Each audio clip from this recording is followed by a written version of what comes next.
The glass stopped 1 inch from his lips. 200 bikers went completely silent, and every single one of them turned to look at the door, where a homeless woman in a torn jacket was standing alone, shaking, staring directly at their president like she was willing to die for what she just said. She had nothing. No weapon, no backup, no name anyone in that room recognized. But she screamed those 3 words anyway. And that decision made in less than a second was about to change everything. If this story moves you, please subscribe to our channel and follow along until the very end. Drop a comment and tell me what city you are watching from. I want to see how far this story has traveled. Now let's begin. The celebration had been planned for 3 weeks. Not just any celebration. This was the kind of night the Arizona chapter of the Hells Angels only did once every several years, a formal ceremony honoring a president who had earned the deep, unshakable loyalty of every man in that room. William Carter, known to every brother, every rival, and every law enforcement officer in 3 states, simply as Wolf was turning 58 years old. And the men who rode with him had decided that this birthday was going to be something nobody forgot. The bar they chose was called the Iron Horse. It sat on the edge of a desert highway outside Phoenix, the kind of place where the neon sign out front had been flickering since 2004. And nobody had bothered to fix it because the people who came here didn't care about flickering signs. They cared about brotherhood, about loyalty, about the kind of trust that gets built not in boardrooms or churches, but on long stretches of open road when the only thing between you and the asphalt is your own nerve. More than 200 people filled that bar by 9 o'clock that night.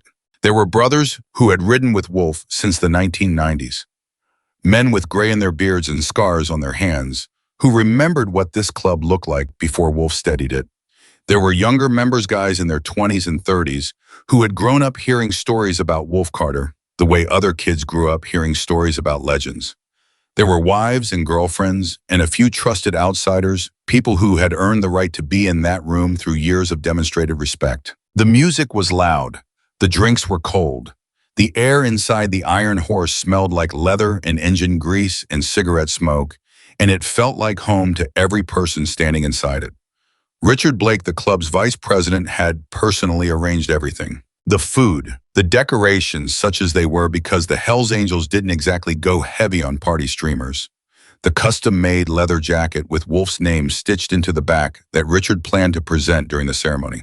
And the whiskey, a bottle of 25-year-old single malt that Richard said he had ordered directly from a distillery in Scotland because Wolf deserved the best. Everything was perfect. That was what made it so dangerous. Wolf stood at the center of the room at exactly 9:45, and the crowd gathered around him the way crowds always did when he walked into a space, not because anyone told them to, but because William Carter had a presence that pulled people toward him without trying. He was a big man, wide in the shoulders, with hands that looked like they had been built for work, and eyes that had seen enough of the world to stop being surprised by most of it. He was not an easy man to shake. I was not an easy man to fool. But someone had been trying. Ryan Mitchell, one of the younger members, stepped forward and handed Wolf the glass of whiskey on behalf of Richard. The bottle had already been opened. The amber liquid caught the bar light as Ryan held it out, and the room began to quiet down because everyone understood what was coming: the toast, the speech, the ceremony. Richard stood to Wolf's left, smiling. Wolf took the glass. He lifted it. He looked out at the faces of the men who trusted him. The men he had spent 30 years protecting, the men whose families he knew by name, whose problems he had helped solve, whose loyalty he carried like a responsibility he never once took lightly. And then he brought the glass toward his lips. "Don't drink that."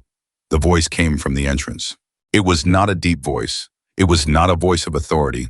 It cracked slightly on the second word the way a voice does when someone is terrified but pushing through the terror anyway because they have decided that what they are about to do matters more than what might happen to them for doing it. Everyone turned. Standing in the doorway of the Iron Horse was a woman. She was not large. She was not armed. She was wearing a faded green jacket that had seen too many winter's jeans with a tear at the left knee and boots that had been resoled at least twice. She carried a small backpack on one shoulder, the kind of backpack that when you looked at it carefully you understood was not a fashion choice, but a necessity because it contained everything she owned in the world. Her name was Emily Parker. But nobody in that room knew that yet. What they saw was a homeless woman who had wandered in off the highway and was now standing in the middle of their president's birthday celebration, screaming at him not to drink. The silence lasted exactly 2 seconds. Then the room exploded. Three members nearest the door moved toward her immediately. Not slowly, not cautiously, they moved the way trained men move when they perceive a threat with speed and certainty and the full weight of their physical presence. Who let her in here? Get her out! How dare you come in here? And the first man grabbed her by the arm. She didn't fight him. She didn't try to run. She didn't scream or beg or collapse the way someone who wasn't prepared for what was coming would have. She kept her eyes on the glass. Just the glass. Not the men surrounding her.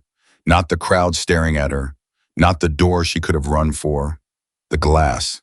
And Wolf noticed. In 30 years of reading people, in 30 years of sitting across from men who lied to his face, men who tried to bargain with him, men who were afraid of him, men who pretended not to be Wolf, Carter had developed a very specific skill. He knew what deception looked like in a person's eyes. He knew what fear looked like. He knew what calculation looked like and what desperation looked like and what real courage looked like, because real courage was rare enough that it always stood out. This woman was not looking at the glass because she was calculating. She was looking at it because she was afraid of it, not afraid of him, not afraid of the 200 bikers ready to throw her through the door, afraid of what was in that glass. Hold on. Wolf's voice cut through the noise with a single phrase, and 200 people stopped moving. That was the thing about Wolf Carter that photographs never quite captured and stories only partially conveyed. When he spoke with that particular edge in his voice, the quiet one, the certain one, the one that didn't need volume because it had something more reliable than volume, everyone listened. Not out of fear, though some of them were afraid, but because every man and woman in that room had seen Wolf be right too many times to bet against him when he sounded like that. "Bring me the drink," he said. Ryan Mitchell, who was still holding the glass he had been about to hand over, looked confused. "Boss, she's just, bring me the drink." Ryan brought him the drink. Wolf looked at it for a moment. Then he looked at Emily Parker, who was still standing between two large bikers, with her eyes fixed on the glass and her breathing faster than it should have been for someone who was just standing still. "You," Wolf said. "What's your name?" She met his eyes. "Emily." "Emily," he said it flatly, not friendly, not hostile, just establishing it as a fact. "You just walked into a private party and told me not to drink my birthday whiskey. So I'm going to ask you one question, and I need you to answer it honest. Not because I'm threatening you, but because what happens next depends entirely on what you say." The room was so quiet that the flickering neon sign outside was the only sound. "What's wrong with the drink?" Emily Parker took a breath, and then she said something that turned the entire night upside down. "It's not the whiskey that's wrong," she said. "It's what someone put in it. It's a compound. I'd have to test it to confirm exactly which formulation, but based on the color change I can see at the bottom of the glass, and based on what I know about you taking medication for your heart condition, if you drink that, you won't wake up tomorrow morning." Nobody moved. Not one person in that room took a single step because she had just said two things that hit with the force of separate explosions. The first was that she believed someone had poisoned Wolf's drink. The second, the one that landed harder, the one that made even the men who had been ready to throw her out suddenly go very still, was that she knew about his heart medication. Wolf did not advertise his medical history. It was not something people in his circle discussed openly. His doctor knew. A handful of his closest people knew. His late wife had known. This woman who was sleeping outside on a highway knew, and she had walked through that door anyway. The next 20 minutes unfolded in a controlled chaos that Wolf managed with the same calm efficiency he applied to every crisis. He sent 3 men outside to check the perimeter, because if someone had gotten to the drink, they needed to know if that someone was still nearby. He sent 2 more to make sure nobody left the bar, not to trap anyone, but because he needed everyone in the same place while he figured out what was real. He had Emily brought to the back room, not roughly, not like a prisoner. He waved off the men who had been holding her arms and told them to give her space, and he watched the way she moved when she wasn't being grabbed, careful, quiet, precise. She moved like someone who was used to making herself small in spaces where she didn't quite belong, but also like someone who underneath all of that knew exactly what she was doing. He sat down across from her at a small table in the back office and looked at her for a long moment. "How do you know about my medication?" he asked. "I was a medical researcher," Emily said. "I still read medical literature, pharmaceutical updates, anything I can get access to. Public libraries let me in." She paused. "About 8 months ago, I started noticing you. Not you specifically, I didn't know who you were. But I was watching this bar because I sleep in the wash behind it sometimes. And I saw men coming and going, and I started to pay attention because I pay attention to things. It's a habit I can't break. You noticed a man who takes heart medication. I noticed a man who filled a prescription at the CVS on Route 48 every month. I noticed the name of the medication on the bag once when it was being carried out to a car. I noticed your name because the pharmacist said it loud when she called for pickup." She looked at him steadily. "I'm not a stalker. I'm observant. Those are different things." Wolf studied her. "And tonight I was outside. I wasn't going to come in. I don't go into places like this." She glanced around the small office at the club patches on the wall, at the photographs of rides and rallies going back decades. "But I was watching through the side window because I could hear the music and I was curious. And then I saw someone go behind the bar, just for a moment. And the way they moved, it wasn't the way a bartender moves. It was the way someone moves when they're doing something they don't want anyone to see." Who? She hesitated. "Emily. I didn't see their face," she said carefully. "I saw the back of their jacket." "What was on the jacket?" She held his gaze. And in her eyes, Wolf Carter saw the same thing he had seen when she was standing at the entrance of his bar, being grabbed by men who could have broken her in half, a woman who was afraid, but had decided that being afraid wasn't going to stop her from saying what needed to be said. "Your logo," she said. "It was one of your people." Hussein. The next part happened fast. Wolf came back out to the main room and held up his hand for attention, and the crowd went quiet again.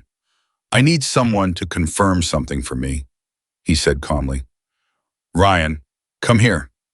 Ryan Mitchell stepped forward. 24 years old, been in the club for 3 years. Good rider, reliable, never caused problems. Wolf liked the kid.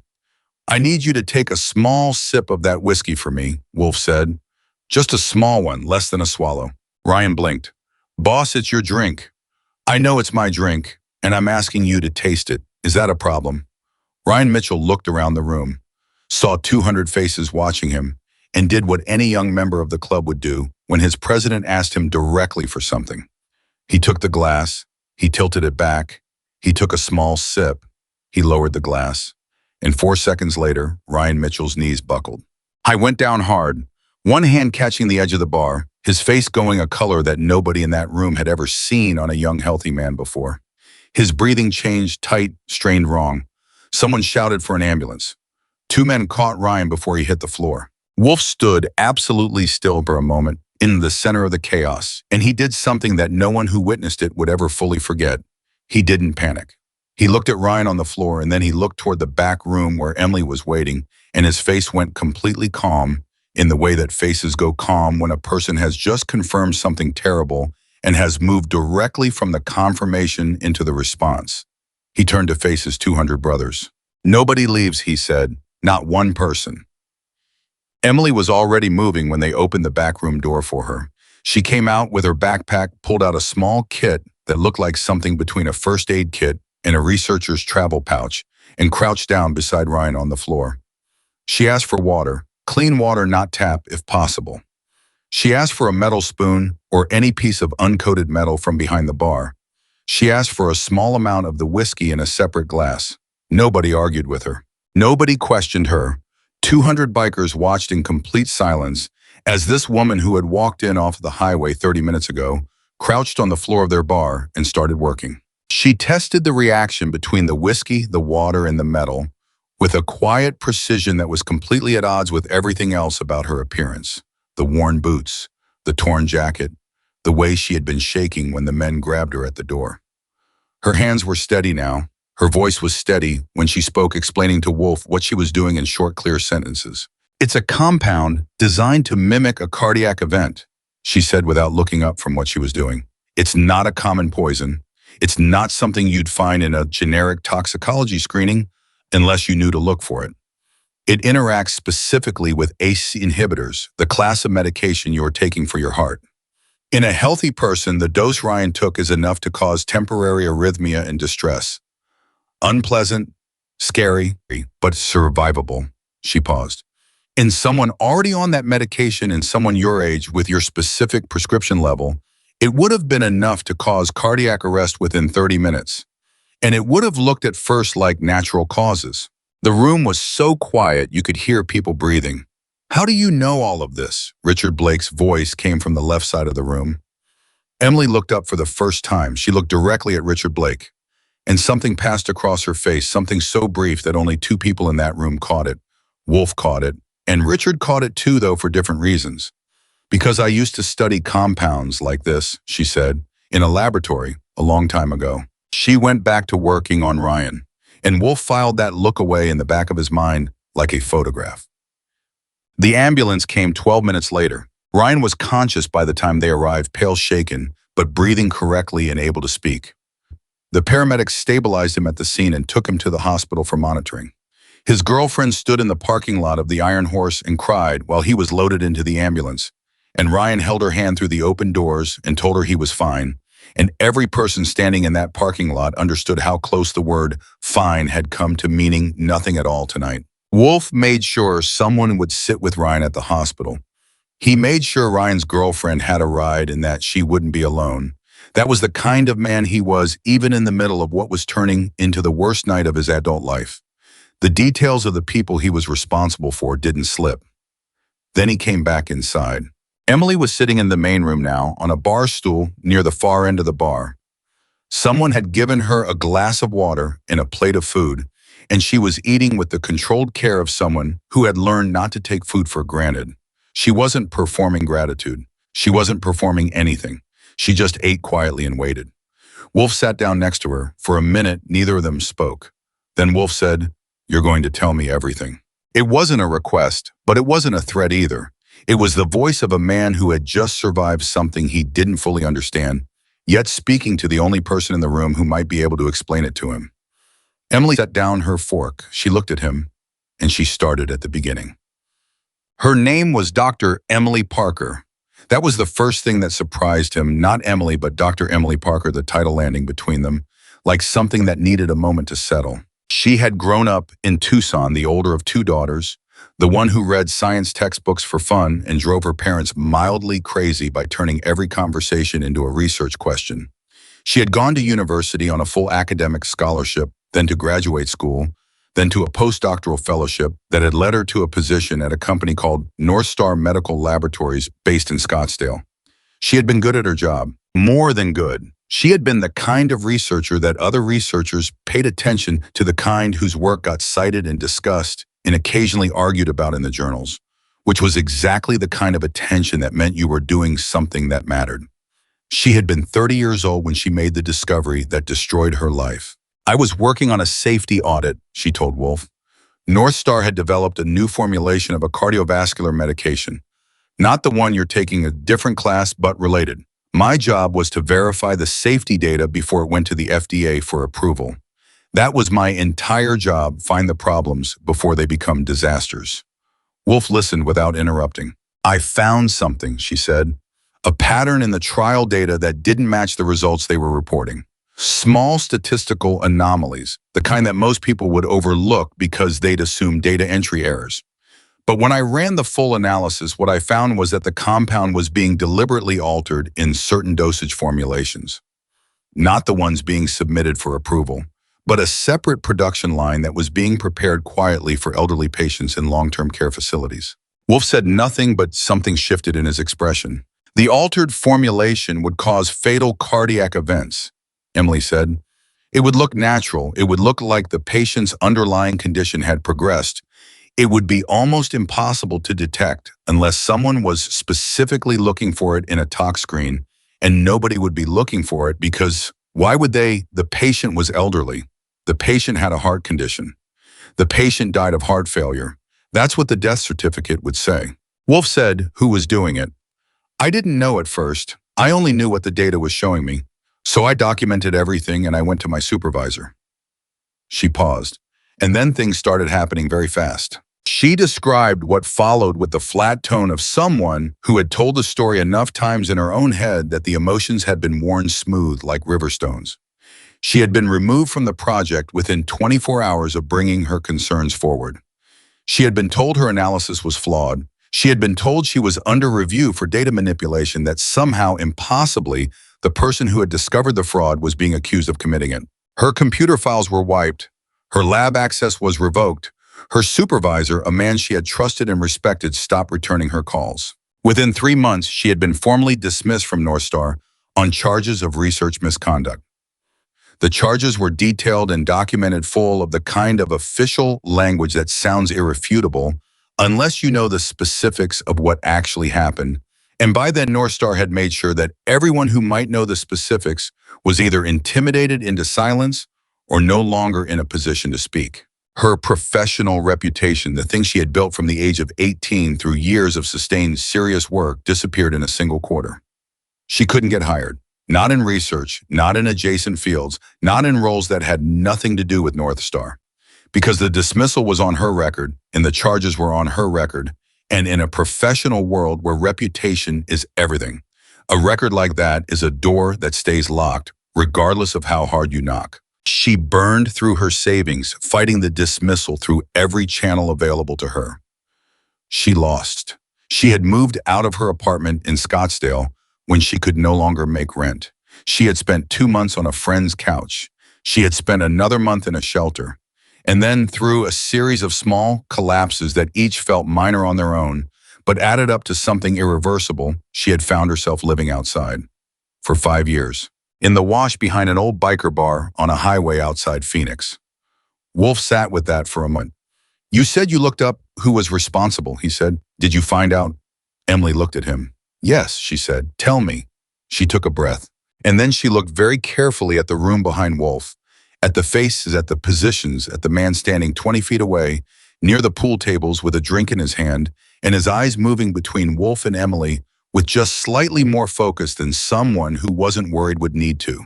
She leaned forward. She said very quietly, "The man who gave you that drink tonight, tell me his name." Wolf went still. "Why?" "Because I need to know if it's the same name I've been carrying for 5 years," she said. "And I need to know before I say it out loud in this room." Outside, the desert highway was empty and dark, and the neon sign above the door of the Iron Horse flickered once, twice, then went out entirely. And Wolf Carter, who had survived 30 years of things that should have killed him, felt something he had not felt in a very long time. He felt the ground shift. He looked at Emily Parker's face, at the certainty in it, at the fear, underneath the certainty, at the 5 years of surviving the unsurvivable that had brought her from a laboratory in Scottsdale to a bar stool in this room on this night, and he understood with the deep bone-level clarity of a man who had always trusted his instincts above all else that whatever she was about to say next was going to change everything. "His name is Richard," Wolf said slowly. "Richard Blake." Emily Parker closed her eyes. "Yet," she said. "That's the name." The name landed in the room like a stone dropped into still water. Richard Blake. Wolf didn't move. He didn't turn around. He didn't look at Richard, who was standing 20 feet behind him near the pool tables. He just sat there on that bar stool looking at Emily Parker. And Emily Parker looked back at him, and for about 4 seconds, the two of them existed in a private silence that the rest of the room couldn't hear and wouldn't have understood. Then Wolf said very quietly, "How long have you known?" 5 years, Emily said. "I've known his name for 5 years. I didn't know his face until tonight. I didn't know what he looked like or where he operated or that he was connected to a motorcycle club. I just knew his name on a series of financial documents that I found before they took everything away from me." "What kind of documents?" "Wire transfers," she said, "from a holding company that Northstar used to move money off their official books. The transfers went to a private account under a name I didn't recognize at the time." She paused. "Richard Blake. The payments started 3 months before I made my discovery, and the last one, the largest one, came through 4 days after I was fired." Wolf's jaw tightened. "What was the payment for?" he asked. Emily looked at him steadily. "The kind of work you don't put in a job description." She didn't need to say more. Wolf understood exactly what she was telling him. The payments weren't for consulting. They weren't for legitimate services rendered. They were the kind of payments that companies make to people who handle problems that can't be handled through normal channels. The kind of problems that walk into a supervisor's office with documented evidence of internal fraud and need to be made to disappear. Richard Blake had been paid to destroy Emily Parker's life. And now 5 years later, he had tried to end Wolf's. Wolf sat with that understanding settling through him like cold water through stone. He was a man who had dealt with betrayal before. This was not his first encounter with the specific kind of pain that comes from discovering that someone you trusted was never what they appeared to be. But this was different, because Richard Blake hadn't just betrayed Wolf. He had betrayed him while standing in the same room wearing the same patch, calling himself a brother. And he was still standing 20 feet away, holding a drink, pretending everything was fine. "Stay here," Wolf said to Emily. He said it quietly but with complete authority, the kind that doesn't need emphasis because the person hearing it already understands that it isn't a suggestion. Emily nodded. Wolf stood up. He turned around, and he walked directly toward Richard Blake. Richard saw him coming. Of course he did. Richard Blake had survived in complicated environments for a long time by always knowing where the important people in the room were, always tracking the shifts in energy and attention, always positioning himself one step ahead of wherever the trouble was moving. But tonight, for the first time, Richard hadn't moved fast enough. He had calculated that Emily would be dismissed before she could say anything credible. He had calculated that even if someone checked the drink, the compound was sophisticated enough that a basic test wouldn't catch it. He had calculated that Wolf Carter would be dead by midnight, and that by the time anyone understood what had actually happened, Richard would be the grieving vice president, stepping into the leadership role he had been maneuvering toward for 3 years. And he had not calculated for a woman who used to be a pharmaceutical researcher, sleeping in the wash behind the bar. "Wolf," Richard said when Wolf was close enough. He spread his hands slightly in a gesture of open innocence that he had practiced in more negotiations than he could count. "What's going on? Is Ryan okay?" "Is the woman. Tell me about North Star Medical Laboratories," Wolf said. The open hands stayed where they were, but something behind Richard's eyes shifted. Just barely, just enough. "I don't know what that is," Richard said. "You sure about that?" "Wolf, I think that woman has—" "I'm going to ask you one more time," Wolf said, and his voice dropped to something below a normal speaking volume, which in Wolf Carter's particular emotional register was far more alarming than shouting would have been.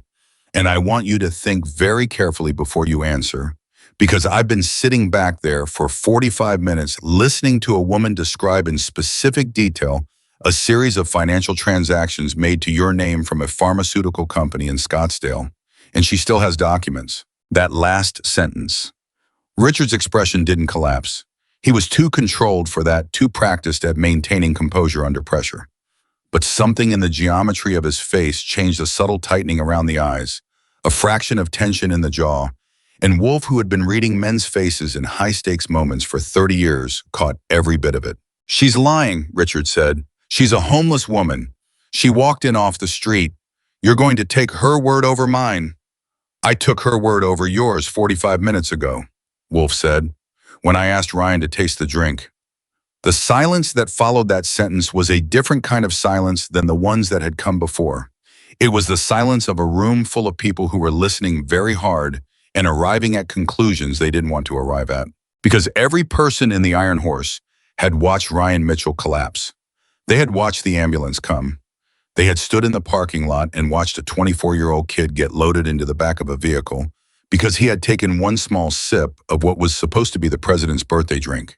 And now they were standing in a semicircle 8 feet back watching Wolf Carter and Richard Blake face each other, and the math was not complicated. Richard took a different approach. "Wolf," his voice shifted into something warmer, more personal, the tone of a man calling on a long history of shared experience.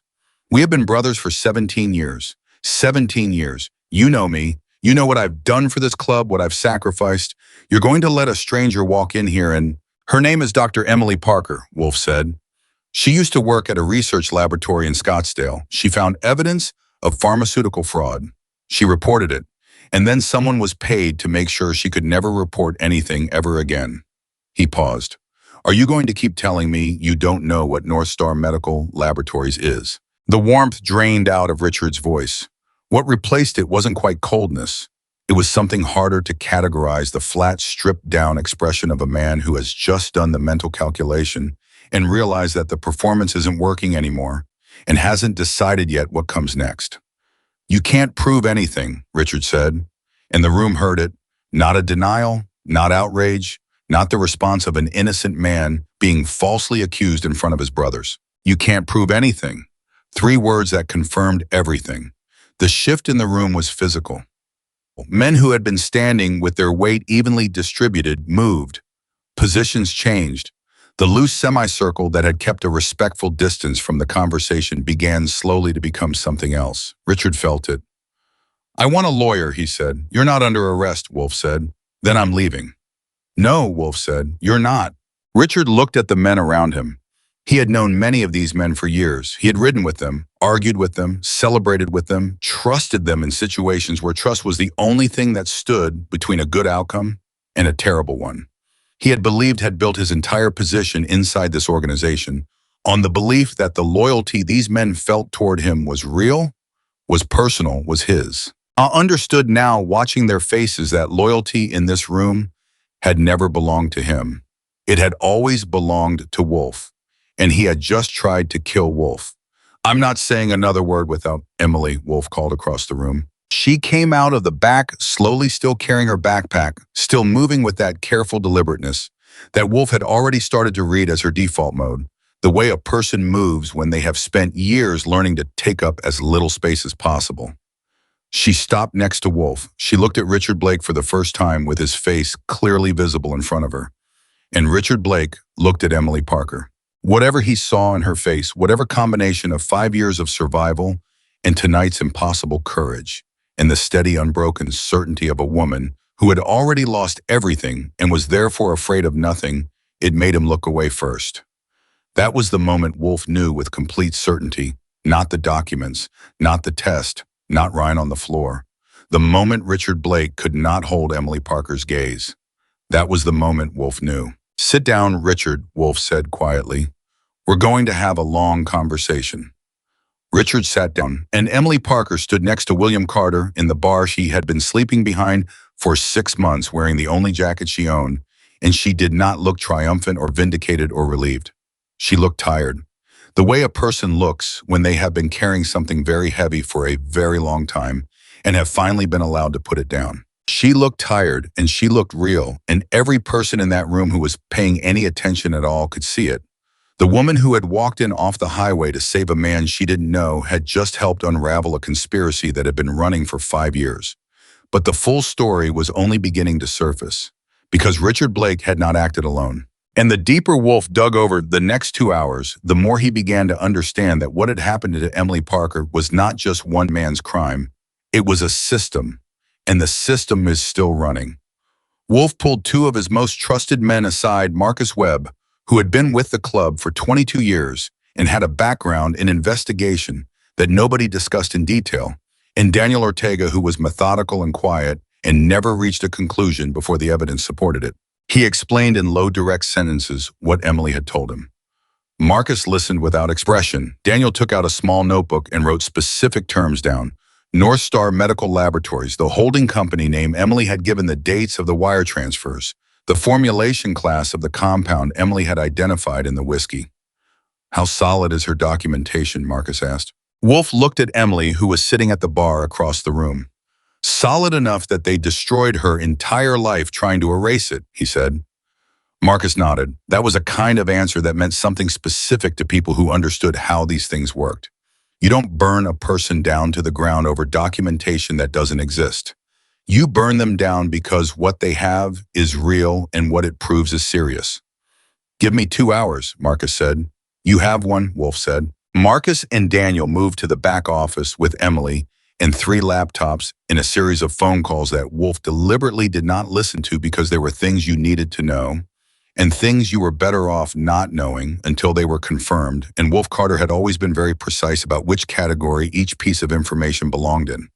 He stayed in the main room. He stayed close to Richard, not threatening him, not speaking to him, just present in the way that Wolf was always present when he wanted someone to understand that there was no version of tonight where they got to simply walk away. Richard sat in a chair near the pool tables and stared at the floor and did not speak. He had asked twice more for a lawyer. Wolf had reminded him both times that lawyers were for police stations, and they were not at a police station. They were in a bar where 200 people had just watched him sit in silence instead of defending himself after his president asked him point blank about a pharmaceutical company in Scottsdale. The bar had gone quiet in a different way now. Earlier, the quiet had been shock, the hell breath of people who didn't know what was happening. This quiet was something else. This was the quiet of people who had begun to understand and who were sitting with what they understood and who were feeling it move through them.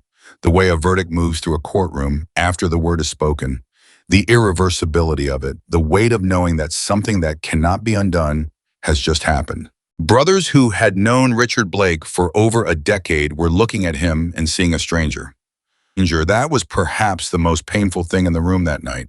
Not the poison in the glass, not Ryan on the floor, not the ambulance or the missing celebration or the birthday party that had turned into something no one would ever talk about casually. The most painful thing was the faces of the men who had trusted Richard Blake looking at him now and trying to reconcile the man they thought they knew with the man who had just been revealed. Loyalty was the deepest value this community held. It was the thing they had organized their entire identity around, the belief that the people who wore the same patch would stand for each other, would protect each other, would never under any circumstances do the one thing that Richard Blake had done. He had tried to kill their president, and he had done it from the inside. The men in that room were not soft people. They had seen hard things and done hard things and lived in a world where the edges were sharper than in most places. But betrayal of this specific kind, the intimate, deliberate years in the making kind, performed by someone who had sat in their meetings and ridden in their formation and called them brothers, while secretly working to destroy the man who led them, that kind of betrayal cut through even the hardest person's defenses.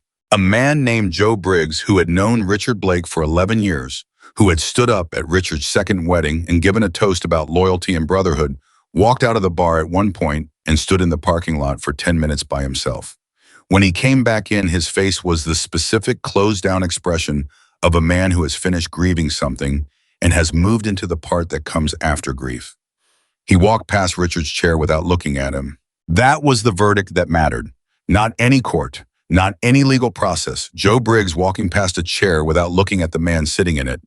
Inside the back office, Emily Parker was talking. She had spent 5 years unable to tell this story to anyone who had the means or the motivation to do anything with it. She had tried, she had sent emails to regulatory agencies that went unanswered, had called journalists who never called back, had attempted through 3 different legal aid organizations to find an attorney willing to take her case pro bono against one of the largest pharmaceutical companies in the Southwest. Nothing. Because North Star Medical Laboratories was not a small company operating in a dark corner. It was a company with relationships and lobbyists and legal teams that billed at rates that made most people who went up against them give up before the first hearing. It was a company that had survived 2 previous regulatory investigations by the simple mechanism of being so large and so well connected that the people responsible for investigating it were the same people who attended conferences funded by it. Emily had understood this within the first year. She had understood that the normal channels were closed, and so she had done the only thing left available to her, which was to survive and wait and keep the documentation she still had in her memory, if not on paper because they had taken the paper, but they could not take what she knew. She had memorized the key figures, dates, amounts, account numbers, the names on the holding company filings. A pharmaceutical researcher's mind trained for years to retain precise numerical data had turned itself into a storage system for the evidence that no one had been willing to look at.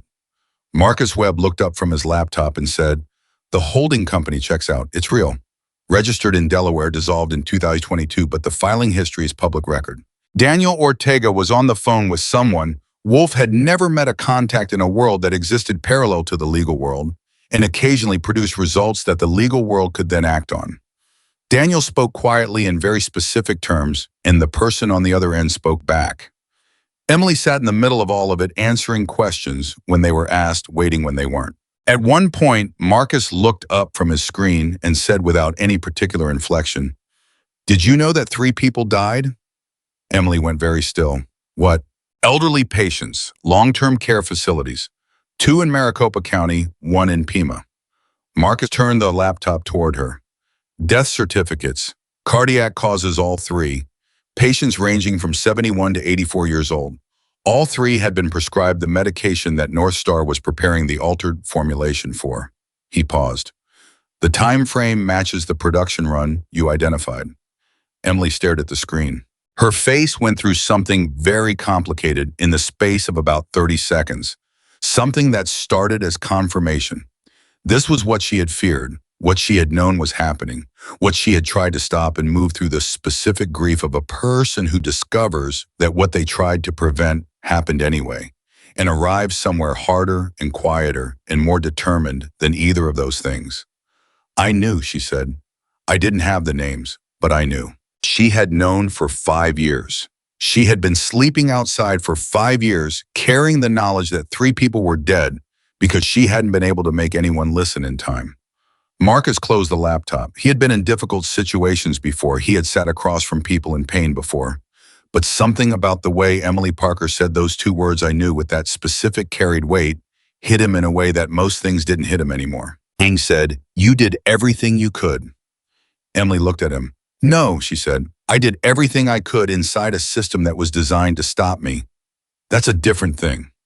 Nobody in the room had an answer for that because she was right. And being right about something like that after 5 years of what it had cost her to be right was its own kind of wound. Marcus picked his laptop back up. He had work to do. But he worked with a different energy after that moment. They all did. At the 1-hour mark, Wolf came to the back room door. Marcus briefed him in 4 minutes.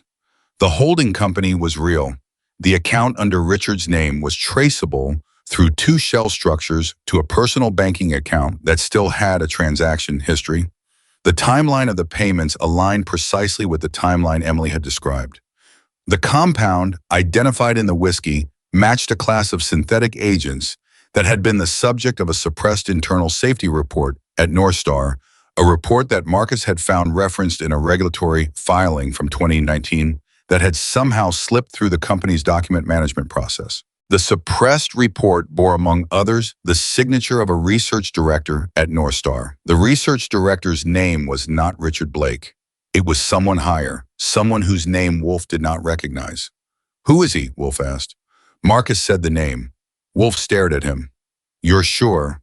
"I'm working on being sure," Marcus said. "But yes, reasonably sure." The name Marcus had said belonged to a man who sat on the board of 2 hospitals, had donated to the gubernatorial campaign of 3 consecutive Arizona governors, and appeared at charity events with enough frequency that his face was the kind of face people in Phoenix recognized without being quite able to place. He was not the kind of man anyone expected to find at the end of a thread that began with poison in a whiskey glass at a biker bar, which was, of course, exactly why he had felt safe. Wolf came back into the main room. He looked at Richard Blake sitting in his chair. He thought about the name Marcus had said. He thought about Emily Parker in the back room, telling 2 near strangers about 3 elderly people who had died in long-term care facilities because a pharmaceutical company had decided that certain patients were worth more dead than alive if the insurance arrangements were structured correctly. I thought about Ryan Mitchell in a hospital bed right now, a 24-year-old kid who had taken a sip of whiskey at his president's birthday party and nearly paid for it with his life. I thought about the 37 years he had spent building something, building a community, building a co-building, a structure of loyalty and accountability that was supposed to mean that the people inside it could trust each other at the absolute baseline. And he thought about Richard Blake spending 17 years inside that structure while secretly building something that pointed directly at Wolf's heart. Then he pulled a chair in front of Richard and sat down in it, backward arms crossed over the top of the back, and he looked at Richard Blake for a long time without speaking. Richard looked up eventually. "What?" "I need you to understand something," Wolf said. "Not for my sake, for yours. Because what happens next is going to depend on how much you understand about where you are right now." Richard said nothing. "You're not in a courtroom," Wolf said. "You're not talking to police. You're sitting in a bar with the people you betrayed, and the only thing standing between you and a very bad night is me. And the only reason I'm standing there is because I want information and you have it, And if you give it to me freely, then I have a reason to make sure this stays a legal matter." He paused. "If you don't, I don't have that reason." Richard's throat moved. "You're threatening me." "I'm explaining the situation to you," Wolf said. "I make it a rule never to threaten people. Threats imply uncertainty about outcomes. I don't feel uncertain right now." The silence held. Richard's composure, the careful management of expression and posture and voice that had sustained him through 17 years of operating in complex environments, was beginning to crack in the specific way that composure cracks when a person is exhausted and cornered and running out of moves. "The man above you," Wolf said. "Give me his name." Richard blinked. "I don't know what you—" Richard, one word.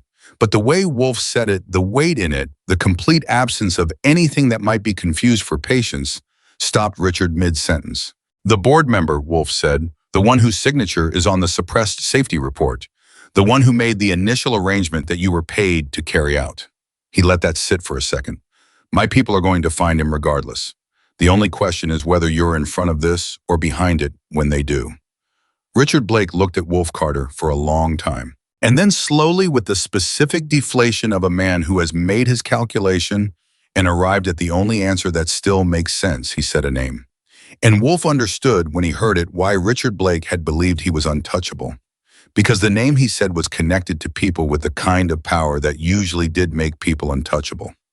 Usually. Wolf pulled out his phone. He made one call to a number. Very few people had a number that connected to a person who worked in a world that Wolf deliberately kept separate from his own, but who had been over many years and through the careful management of mutual respect, exactly the kind of resource that moments like this one required. He spoke for 3 minutes. He said Emily Parker's name. He said the name Richard had given him. He gave Marcus's contact information and said Marcus could provide documentation. Then he hung up. He looked at Richard Blake one more time. "You're going to stay in this chair," he said, "until the people who need to come here arrive. And I'm going to go check on a woman who spent 5 years sleeping on the ground because you helped take everything from her." Richard opened his mouth. Wolf stood up and walked away. He did not look back. In the back room, Emily was sitting quietly, her backpack in her lap, her hands folded on top of it. She had answered every question Marcus and Daniel had asked. She had provided every detail she had memorized over 5 years of having nothing except her own mind to protect what she knew. She was not shaking anymore. Wolf sat down across from her again. I was quiet for a moment, the way he had been quiet earlier. The way he was quiet when he was working through something that deserved more than a quick response. "You came in here tonight," he said. "You walked into a room full of people who had every reason in the world to hurt you. You had no guarantee I would listen. You had no guarantee it would go the way it went." He paused. "What made you do it?" Emily thought about that for a moment. "I watched someone put something in your drink," she said, "and I knew what it would do. And I couldn't—" She stopped. She started again. "I've spent 5 years watching things happen that I knew were wrong and being unable to stop them. Because I didn't have the right position or the right resources or the right people listening. And every time that happened, something in me got smaller." She met his eyes. "I didn't want it to get any smaller, so I walked in." Wolf nodded. "I didn't say anything sentimental. He wasn't built for it, and Emily Parker didn't need it. But he stayed sitting there across from her, and he did not go back out to the main room for a long time. And in the bar outside the office door, 200 people sat in the specific quiet of a community that had just survived something that should have destroyed it, beginning to understand what exactly had saved them, not the documentation, not the investigation, not Marcus Webb and his laptops. A woman in a faded green jacket who had looked at a glass of whiskey and decided that what she knew was worth more than what she had to lose, which at that particular moment in Emily Parker's life was not very much. That was what made it so extraordinary. When you have nothing, the cost of courage is everything. She had paid it anyway. And in the room outside, Richard Blake sat in his chair and watched the door of the back office and understood in the way that people understand things too late what he had actually destroyed 5 years ago when he took North Star's money and began the process of erasing Dr. Emily Parker. He hadn't erased her. He had just removed everything that could have made her stop. The name Richard gave Wolf that night was Gerald Holt. Wolf repeated it twice in his head the way he always did with important information, pressing it into memory before he let it go anywhere else. Gerald Holt. He turned it over like a coin, looking for the feel of it, the weight of it, the way it connected to things he already knew. He knew the name, not personally, but the way you know a name that appears in certain contexts often enough that it becomes part of the background noise of a city. Gerald Holt, who sat on the board of St. Vincent's Medical Center and had his name on the wing of a children's hospital in Tempe. Gerald Holt, whose face appeared in the business section of the Arizona Republic every few months in connection with some new philanthropic initiative or corporate partnership. Gerald Holt, who was 63 years old, who had been married to the same woman for 31 years, who had 2 grown daughters and a reputation in Phoenix's business community as a straight shooter, a man of principle, someone who had built his career the honest way. Wolf stood in the hallway between the back office and the main room of the Iron Horse for about 30 seconds, holding the name in his head, and then he went to find Marcus. Marcus was still at the laptop. He had not stopped working since Wolf had given him the 1-hour window that had now stretched to nearly 3. His jacket was off, his sleeves were rolled to the elbows, and there were 2 empty coffee cups next to him that Daniel must have produced from somewhere in the bar's kitchen. Gerald Holt, Wolf said. Marcus's fingers stopped moving on the keyboard. He looked up at Wolf, then he looked back at the screen. Then he typed the name. For about 45 seconds, the only sound in the back office was the quiet hum of a laptop running, searches through databases that Wolf had made a lifelong practice of not asking Marcus to name specifically. Then Marcus said, Holt serves on the board of North Star Medical Laboratories. He turned the screen toward Wolf. The board listing was public record, a regulatory filing that any person with internet access could find if they knew to look for it. Gerald Holt, board member since 2017, compensation committee chair since 2019. The altered formulation that Emily had discovered had been in development since 2018. The payments to Richard Blake had started in 2019. The timeline did not require explanation. There's more, Marcus said. He pulled the screen back and typed something else, and when he turned it around again, Wolf was looking at a document that Marcus had found in a legal database, a civil lawsuit from 2021 that had been filed by a former North Star employee and then quietly settled out of court within 60 days of filing with a confidentiality agreement that sealed all the details. The plaintiff's name in the lawsuit was not Emily Parker. It was a man named Dr. James Whitfield, a senior pharmacologist who had worked at North Star for 11 years. He was Emily's supervisor, Marcus said. The one who stopped returning her calls. Wolf looked at him. He didn't just abandon her, Marcus said. He tried 2 years later to bring the same information forward himself. By then, he had documented his own copy of what Emily found, plus an additional 18 months of evidence. He paused. North Star sued him for breach of his confidentiality agreement before he could file anything with the FDA. He settled. The documents were sealed. He moved to Oregon and opened a pharmacy. Wolf thought about what Emily had said in the bar, about doing everything she could inside a system that was designed to stop her. She hadn't known about Whitfield. She hadn't known that her former supervisor had eventually tried to do the right thing and had been buried under the same machine that buried her. She had believed for 5 years that she had been the only person who tried. She was going to need to know about this, but not yet. Right now, Wolf needed to understand the full shape of what they were dealing with, because the decisions he made in the next few hours were going to have consequences that he could not take back, and Wolf Carter was not a man who made irreversible decisions without knowing exactly what he was deciding. How connected is Holt? Wolf asked. Marcus chose his next words carefully. Connected enough that going at him directly and wrong would be worse than not going at him at all. That was the answer Wolf had expected, and it confirmed the approach he had been building toward since the moment Richard said the name. This was not a situation for the kind of direct resolution that worked in simpler circumstances.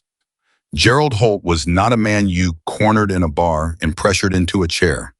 He had lawyers on retainer whose entire function was to appear within hours at any situation where Holt's interests were threatened, and those lawyers had relationships with prosecutors and regulators that went back decades, and if Wolf moved on this wrong, it would not destroy Holt. It would destroy the evidence, and it would destroy Emily Parker again.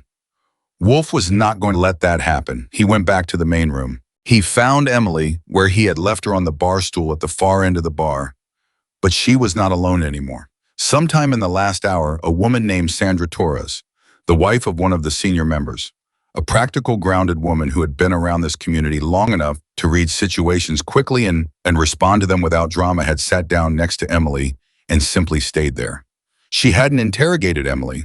She hadn't peppered her with questions or made a performance of her concern. She had just sat there. And Emily, who had spent 5 years existing in a world where almost nobody sat next to her without wanting something or needing to establish that they were above her, had allowed it. Wolf noticed the two of them, and something in his chest moved in a way he didn't have immediate language for. He came over. He pulled a stool and sat down on Emily's other side. "I need to explain some things to you," he said, "about what happens from here." Emily turned to face him. She was listening. "The man above Richard, the name he gave us, is not a man we can handle the way we handled Richard tonight," Wolf said. "He has resources and relationships that mean if we go at him wrong, the whole thing collapses. All of it. The documentation, the timeline, the connection to what happened to you." He watched her face. "Which means we need to do this through the right channels." He saw the flicker in her eyes. He caught it immediately. "I know," he said. "I know what the right channels did to you last time. I'm not talking about the same channels." "Then what channels?" Emily asked. "The call I made earlier tonight," Wolf said. "The person I spoke to, he works with a federal investigative unit that has been building a case against pharmaceutical fraud for the last 4 years. Independent of local influence. Independent of the relationships that North Star has with state regulatory bodies." He paused. "He knows Gerald Holt's name. He's heard it before in a different context. What he doesn't have is what you have." Emily stared at him. "What I have?" "5 years of memorized data," Wolf said. "Account numbers, transfer amounts, dates, formulation details that you held in your head because it was the only place they couldn't take it from you. A former researcher who understands the technical specifics well enough to explain them to investigators who aren't scientists." He looked at her steadily. "And the ability to connect dots that they have been looking at separately without being able to join them." Emily was quiet for a moment. Sandra reached over and put her hand briefly over Emily's. "You'd be protected," Wolf said. "I'd make sure of that personally." "You can't promise that," Emily said. Not bitterly. Factually. "No," Wolf said. "I can't promise the outcome, but I can promise that you will not go through this alone this time. That's a different thing than a promise about outcomes. And it's the one I can actually keep. Actually keep." Emily looked at her hands. For a long time, she didn't speak. The bar was quiet around them. Men were talking in low voices in clusters across the room, processing the night, in the way that groups of people process collective shock, slowly, collectively returning again and again to the same details, working through them until they became real enough to hold. Richard Blake was still in his chair near the pool tables. 2 men were with him, not restraining him but present. He had stopped asking for a lawyer. He had stopped asking for anything.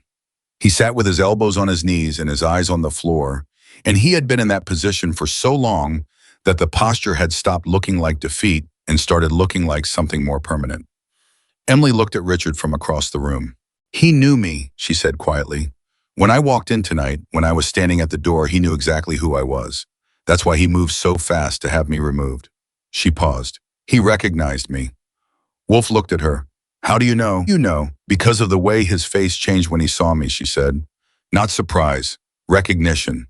He knew my face, which means he knew more about me than just my name on a wire transfer, which means someone has been watching me." The implication landed between them with a weight that neither of them immediately spoke around. If someone had been watching Emily, it meant they had known she was still in Phoenix. They had known she was still alive and still a potential threat. They had let her be homeless and invisible and ignored because, as long as she was invisible, she was contained. But the moment she walked through that door, she had stopped being invisible, which meant the situation had just changed in a direction that made the next few hours more dangerous than the last several, because Gerald Holt, wherever he was tonight, was going to find out that Emily Parker had surfaced, and that she had surfaced in a context that had already produced 1 arrest and 1 federal contact. Wolf had already thought of this. He had been thinking about it since the moment Richard's face had told Emily what it told her. "You're not going back outside tonight," Wolf said. "You understand that?" Emily's jaw tightened slightly. "I don't take charity well." "It's not charity," Wolf said. It's operational. You're a material witness in something that's going to get significantly larger before it gets smaller, and you cannot be accessible tonight. Sandra, who had been listening, said, "My house has a guest room. It's nothing fancy, but it has a door that locks and a shower. And I make good coffee in the morning." She said it the way she would have said anything practical without drama, without the kind of loaded kindness that makes the recipient feel their situation is being commented on. Just the facts of what was available. Emily looked at her.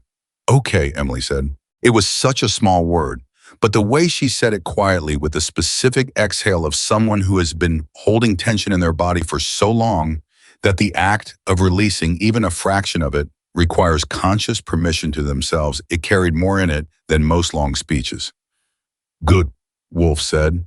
He stood up. There were things to do, and the window for doing them correctly was getting shorter. He walked toward Richard's chair. Richard looked up when Wolf stood in front of him. His eyes were red-rimmed and exhausted, and he looked for the first time since Wolf had known him like his actual age, rather than the version of himself he had always carefully projected. "Tell me one thing," Wolf said. "Not for the investigation, not for anyone else." He kept his voice low. "Did you ever at any point actually believe in what we built here? Or was it always just a vehicle for you?" Richard Blake looked at him for a long time. "In the beginning," he said slowly, "yes, I believed it. And then," Richard looked back down at the floor, "and then someone offered me something I believed in more. Money. Security," Richard said. "There's a difference, Wolf. I know you don't think there is. But for some people, security is the thing that matters most. More than brotherhood. More than loyalty. More than," he stopped, "more than most things." Wolf looked at him. "Is that supposed to make me understand?" Wolf asked. "No," Richard said. "It's supposed to make me understand. I've been sitting here for 3 hours trying to figure out why I did it, and that's the only honest answer I have." He paused. "I don't think it's enough. I know it's not enough. I'm just answering your question." Wolf said nothing for a moment. "Then you had 17 years of the real thing. Brotherhood, loyalty, men who would have died for you, I know, because I watched them. I watched them show up for you when your wife was sick and when your business went under and when your kid had that accident in 2018. These men were real, Richard. What you had here was real." Wolf's voice didn't rise. It got quieter, which was worse. "And you traded it for Gerald Holt's security." Richard Blake's face did something complicated and painful that Wolf turned away from before it finished happening because there was nothing productive in watching it. The federal contact arrived at 2:15 in the morning. He came with one other person, a woman with a laptop case and a recorder, and the specific expression of someone who has been woken up in the middle of the night for something important and has decided that this is actually how they prefer to operate.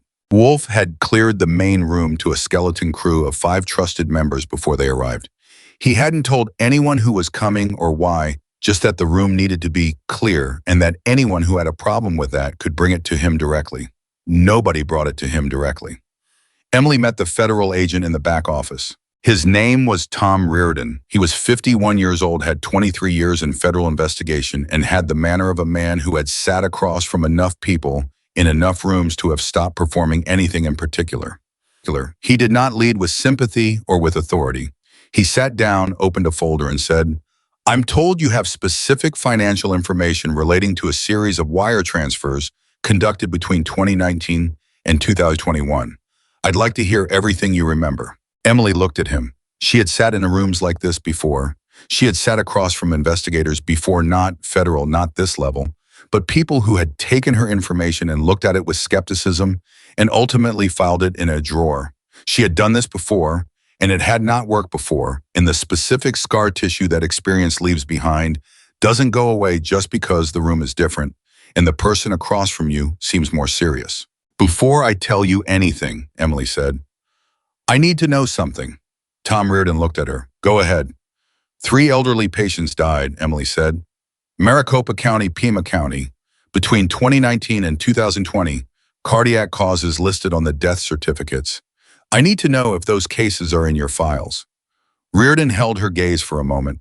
Then he opened the folder in front of him, turned 3 pages, and turned it so Emily could see. She looked at the page, at the 3 names, at the dates, at the case reference numbers that indicated these deaths had not in fact been filed in a drawer somewhere and forgotten. They had been the beginning of the investigation. They just hadn't been able to prove the cause until now. Emily Parker looked at the names of 3 people she had never met who had died because a company had done exactly what she tried to warn people it was going to do, and she held it together for about 5 seconds. Then something moved across her face that she did not try to stop a wave of something too complex to name: grief and relief and fury and exhaustion, all arriving at the same moment, and she pressed her lips together and breathed through it, and when she looked up, again her eyes were wet, but her voice was steady. "Then let's start from the beginning," she said. She talked for 2 hours. She gave Reardon everything. Every figure she had memorized, every date, every account number, every formulation, detail, every name that had appeared in the documents she had seen before they were taken from her. She described the structure of the holding company and the layering of the transfers in the specific language in the suppressed safety report that told you, if you understood the technical vocabulary, exactly what the compound modification was designed to do. Reardon's colleague typed without stopping. Reardon himself wrote in a small notebook in tight, close handwriting, asking clarifying questions at specific moments, technical questions that indicated to Emily that he had been looking at this material long enough to know where the gaps were, and that what she was providing was filling them in one by one with the precision of someone who had spent 5 years maintaining perfect recall of information that nobody else had bothered to protect. At one point, Reardon said, "How are you keeping these numbers straight? It's been 5 years." "When it's the only thing you have left," Emily said, "you don't forget it." Reardon wrote that down too, which surprised her. Outside the office, Wolf had positioned himself at the bar with a cup of coffee that had gone cold and was not being drunk, mostly serving as something to do with his hands, while he sat with the weight of the night. The 5 men left in the room were distributed around the space quietly, not tense exactly, but alert in the way that people are alert after a long adrenaline event has passed its peak and left them in the strange, hollow feeling aftermath of sustained crisis. Joe Briggs came and sat next to Wolf around 3 in the morning. Joe had been with the club for 20 years. He was one of the most reliable men Wolf had ever known, slow to speak, quick to act when action was required, the kind of person who never overstated what he knew and never understated what he'd seen. He sat down and looked at his coffee cup for a while. Then he said, "I should have seen it." Wolf looked at him. "Why would you have seen it?" "Because I'm supposed to see things," Joe said. "That's the whole point of being here this long. You see things. You watch people. You know when something's off." He shook his head. "I had dinner with Richard 3 weeks ago. Regular Tuesday night. His house. Sarah made that chicken she makes. We sat there for 3 hours talking about the club, about rides coming up, about nothing, about everything." He paused. "He seemed fine." "How was performing?" Wolf said. "He'd been performing for years. That's different from fine." "I know that. I'm just saying I didn't catch it." Joe was quiet for a moment. "What does that say about what I can trust going forward?" It was a real question, not rhetorical, not self-pitying, a genuine difficult question about the aftermath of a betrayal this intimate and what it does to a person's confidence in their own judgment. Wolf sat with it before answering. "It says you trusted a person who spent 17 years earning that trust and then betrayed it."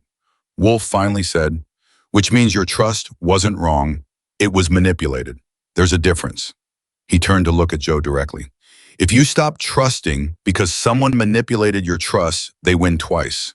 Once when they betray you and once when they make you smaller afterward." Joe sat with that. Then he nodded slowly, the way someone nods when they're not entirely convinced, but they understand that the alternative is worse. At 4:20 in the morning, the back office door opened. Tom Reardon came out first. He spoke briefly to Wolf in a corner, 6 sentences, quiet, precise, and Wolf listened to all 6 of them and nodded once at the end. Then Emily came out. She was still carrying her backpack. She looked the same way she had looked all night, worn, precise, awake, in the specific way of someone who has been running on something other than rest. But there was a difference in how she was holding herself. Something in the set of her shoulders, in the way she occupied the space she was standing in, that hadn't been there when she walked through the door at the beginning of all of this. Sandra was waiting for her near the entrance. "Ready?" Sandra asked. Emily looked around the bar. At the men still awake at this hour at the birthday decorations that nobody had taken down at the bar stool where she had sat and told Wolf Carter 5 years of a story that had been living inside her like a stone. She looked at Wolf. The 3 people who died, she said. Will their families know eventually? Yes, Wolf said. Reardon's team will make sure of that. Emily nodded. That Wolf understood was the thing that mattered most to her. Not vindication, not the legal outcome, not what happened to Richard or Gerald Holt or North Star Medical Laboratories. The families of 3 people who had died thinking it was natural, thinking it was just age and illness, doing what age and illness do, deserved to know the truth of what had actually happened. That was what Emily had been carrying for 5 years. Not her own case, not her destroyed career, not the years of sleeping outside or the accumulated indignities of a life stripped to its absolute minimum. The 3 people who died because she hadn't been able to stop it in time. Wolf had met a lot of people. He had met people who described themselves as principled. He had met people who talked about doing the right thing in the way that people talk about something they've thought about abstractly. He had met very few people who had paid the full price of a principle they held and not been made bitter by the cost. Emily Parker had paid the full price. And she was standing in the bar at 4:30 in the morning asking not about herself, but about the families of 3 strangers. He walked her to the door. At the threshold, she stopped. I don't know what comes next, she said. It wasn't a complaint or a question. It was just a statement of a person who had lived entirely in the immediate present for so long that the idea of a future still felt theoretical. That's fine, Wolf said. Next comes later. Tonight you did the thing that needed to be done tonight. Emily looked at him. Why did you listen to me, she asked, when I shouted at the door? You'd never seen me before. I was nobody to you.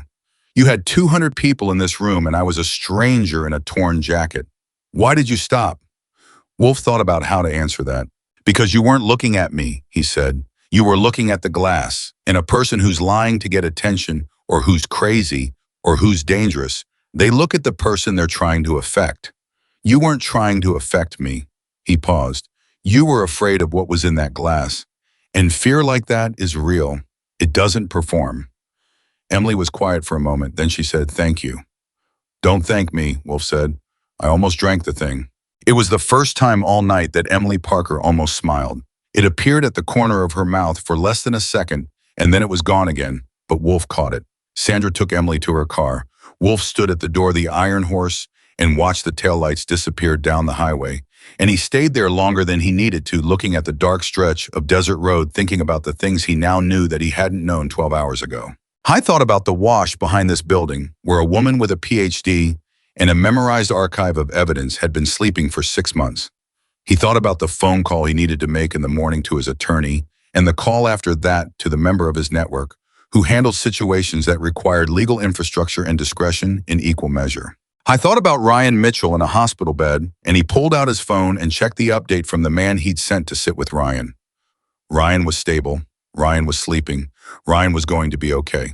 He thought about Gerald Holt, who was somewhere in Phoenix right now, probably asleep, probably unaware of what this night had produced, probably still inside the assumption that the architecture he had built around himself over 20 years of cultivated influence was solid enough to hold. It was not going to hold. Wolf Carter had never in 30 years started something he did not finish. He went back inside. Richard Blake was still in his chair. He looked up when Wolf came back in, and for a moment the 2 men looked at each other across the room. The man who had built something real, and the man who had tried to destroy it from the inside, and there was nothing left to say between them that hadn't already been said, so neither of them said anything. Wolf walked past him. He picked up his cold coffee. He sat at the bar, and he began to plan the next move. Because the night was over, but what the night had started was not even close. Wolf didn't sleep that night.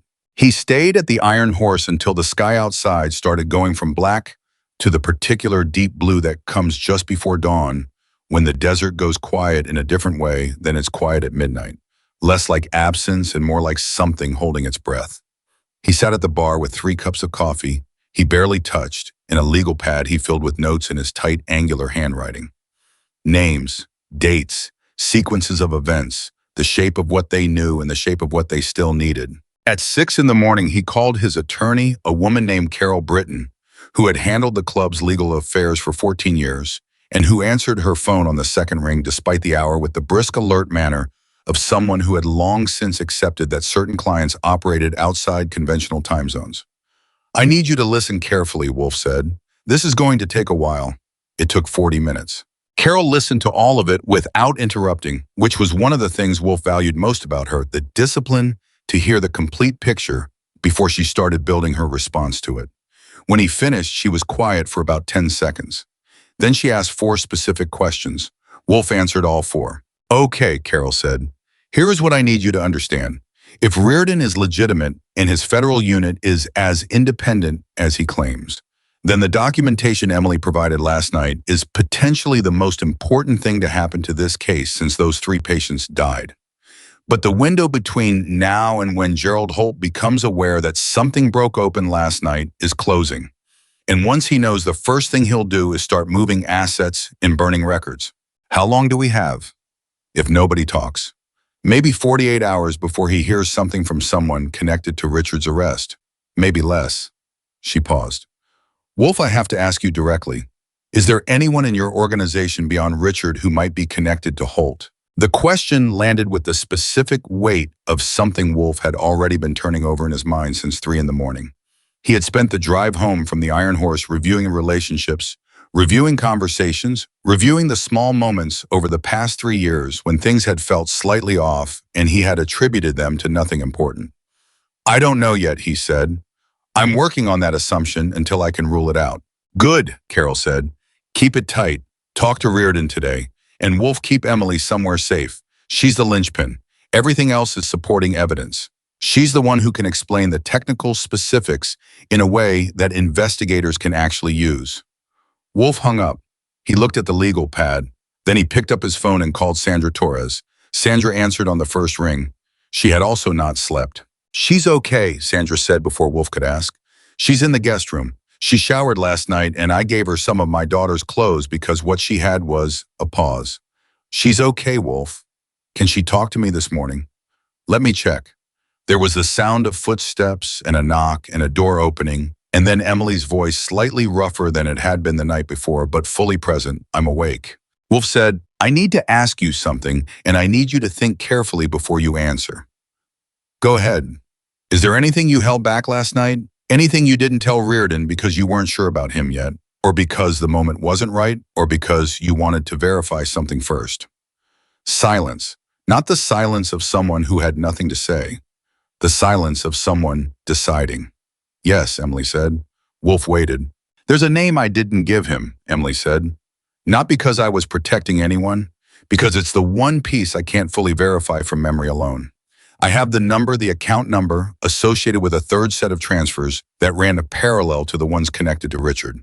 But the name on that account isn't in any public filing I was able to access.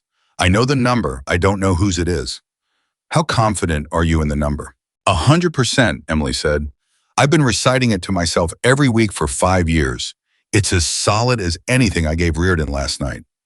"Give it to me," Wolf said. She gave it to him. He wrote it on the legal pad. "I'm going to have someone run this," he said. "And if it comes back with a name, we need to know immediately." "Who's running it?" "Someone who can do it without triggering flags," Wolf said. "Someone who's done this kind of work before." There was a brief pause, and then Emily said something that surprised him. "Wolf, be careful who you bring into this. Richard wasn't the only person North Star knew how to use. They're very good at finding people in positions of access and giving them reasons to cooperate." It was not an accusation. It was a warning, and it was the warning of someone who understood from direct experience how the machinery of a corporate cover-up actually operated, not through dramatic villainy, but through the patient, methodical identification of vulnerabilities in the people who surrounded the problem. "I know," Wolf said. "I'm careful." "Be more careful than you think you need to be," Emily said. "That's the thing I should have been and wasn't." He brought the account number to Marcus at 9 in the morning. Marcus looked at it. He looked at Wolf. He said nothing, which with Marcus meant he was already thinking. By 11, Marcus had a name. He came to Wolf's kitchen table and set a printed page in front of him and stood back and let Wolf read it without commentary, because what was on the page didn't need commentary. It needed space for the person reading it to process the information on their own terms in their own time. Wolf read the name. He put the page down. He picked it up and read it again. "You're sure," Wolf said. "The account is registered through a business entity in Nevada," Marcus said. "The business entity is controlled by a holding company in Delaware. The holding company lists one officer, that's the name on the page." Wolf looked at the name. It was not Gerald Holt. It was not anyone connected to North Star Medical Laboratories. It was a man named Deputy Commissioner Frank Aldridge of the Arizona State Police. Wolf sat very still for a moment, because what this meant, the full weight of what this single name changed about everything they had been building since last night, took a few seconds to settle completely. It meant that North Star's reach hadn't just extended into Wolf's own organization through Richard Blake. It had extended into law enforcement. It meant that for 5 years, while Emily Parker had been trying to find an official channel that would listen to her, one of the men responsible for ensuring that those channels remained closed was sitting inside the Arizona State Police. It meant that when Emily's reports had gone nowhere, when her calls had been unreturned, when the regulatory complaints had died without response, that wasn't just institutional indifference. Someone had been actively making sure the doors stayed shut. "Reardon needs this right now," Wolf said. "Already prepared," Marcus said. He set a second page on the table, a clean summary document, no identifying headers, just the account information in the chain of corporate ownership and the name at the end of it. "I've also prepared a version with full sourcing for Carol to review before you send it." Wolf was already reaching for his phone. He reached Tom Reardon at 11:47. He said 3 sentences. Reardon's voice changed on the second sentence and was completely different by the third. "I need you to send that to me in the next 10 minutes, Reardon said. "Through the secure channel I gave you last night. Not email, not text, the channel." "You'll have it in 5, Wolf said. He hung up and looked at Marcus. Marcus was already at his laptop. The document went through at 11:52. Reardon called back at 12:17. "The account checks out," Reardon said. "I'm not going to tell you what it connects to on our end because I can't, but I'm going to tell you that what you just sent me moved the timeline of this investigation forward by approximately 6 months." He paused. "Where did this come from?" "Emily Parker held it back last night," Wolf said. "Not for bad reasons. She wasn't certain enough about the name. She had the number, but not the ownership chain. She's been carrying that number for 5 years. "Yes." A silence. Then Reardon said, "I need to talk to her again." "Today, is that possible?" "I'll arrange it," Wolf said. He called Sandra. Sandra said Emily was in the kitchen eating breakfast and seemed, in Sandra's words, like a person who had set something down that she had been carrying for a very long time and was not entirely sure yet how to walk without it. "Tell her Reardon needs another conversation today," Wolf said. "And tell her," he stopped. "Tell her what? Tell her the number she gave me led somewhere important." Sandra relayed the message. Wolf heard the pause from across the phone line. The particular quality of a silence from a person who has just been told that the thing they preserved through 5 years of the hardest kind of living had actually mattered. "Okay," Emily said. Her voice was steady. "Tell Wolf I'll be ready." The meeting with Reardon happened at 2 in the afternoon in Carol Britton's downtown office, neutral ground, legally protected space. The kind of environment that made it easier for everyone in the room to speak with full precision about things that required full precision. Emily sat across from Reardon and his colleague. Carol sat next to Emily, which was Carol's way of being unambiguous about whose interests she was protecting in the room. Wolf sat to the side present, but clear that this conversation belonged to Emily and the investigators. Reardon put the account summary on the table in front of Emily. "Tell me everything you know about how you came across this number," he said. Emily looked at the document. "I found it in a secondary file set during the same audit that produced the original evidence," she said. "It was in a folder I almost didn't open because it was labeled as vendor payment archives. I opened it because I was being thorough." The account appeared in 3 separate transfer records, all running on a different schedule from the transfers connected to the Richard Blake account. Different amounts, different frequency. "Did you understand at the time what it meant?" "I understood it meant someone else was being paid," Emily said. "I didn't know for what. I copied the number because my protocol was to copy everything anomalous and analyze it later." She paused. "I didn't get the chance to analyze it later. They moved faster than I expected." Reardon looked at his colleague. Something passed between them, a quick professional exchange that carried more information than the words that went with it. Ms. Parker, Dr. Parker, Reardon corrected himself, and Emily's face registered the correction with a flicker of something that Wolf caught and filed away. Were you aware when you were at North Star of any direct interactions between company executives and members of Arizona state law enforcement? Emily was still for a moment. There was a photograph, she said slowly, in the conference room outside the executive suite, a group photograph from what looked like a charity event. I walked past it dozens of times without paying particular attention. She paused. After I found the anomalous account, I went back and looked at that photograph carefully. Gerald Holt was in it, 3 of the other executives were in it, and there was a man in it whose face I didn't recognize at the time, but whose name was in a small caption printed at the bottom of the frame. Reardon was very still. Oh, do you remember the name Frank Aldridge? Emily said. Deputy Commissioner of the Arizona State Police. The room was silent. Carol Britton had the specific expression of an attorney who has just heard something that substantially upgrades the severity of everything surrounding her client. Reardon said, Dr. Parker, the account your team identified this morning is registered to a holding company that traces back to Frank Aldridge. This morning's work confirmed what you just verbally corroborated. But the fact that you saw his face at North Star's offices, that is a connection we did not have documented anywhere in our existing files. Emily nodded. I also need to tell you something, Reardon said. He opened his folder to a specific page and turned it toward Emily. This is a complaint filed with the Arizona State Police in February of 2020. The complainant is listed as Emily Parker. The complaint references pharmaceutical fraud at North Star Medical Laboratories and requests an investigation. Emily looked at the page. I filed that. I remember it was the 4th formal complaint I filed, and like the others, I never received a substantive response. The complaint was received by the duty officer on February 14, 2020, Reardon said. It was logged into the system that afternoon. But according to our records, the assignment chain for that complaint was redirected the following morning. He paused. Reassigned to a department that fell under Deputy Commissioner Aldridge's direct oversight. The silence in the room had a particular texture to it, the texture of people who are watching the specific mechanism of an injustice become visible for the first time, like watching the cogs of a machine that has been running in the dark finally come into the light. Emily sat with it for a moment.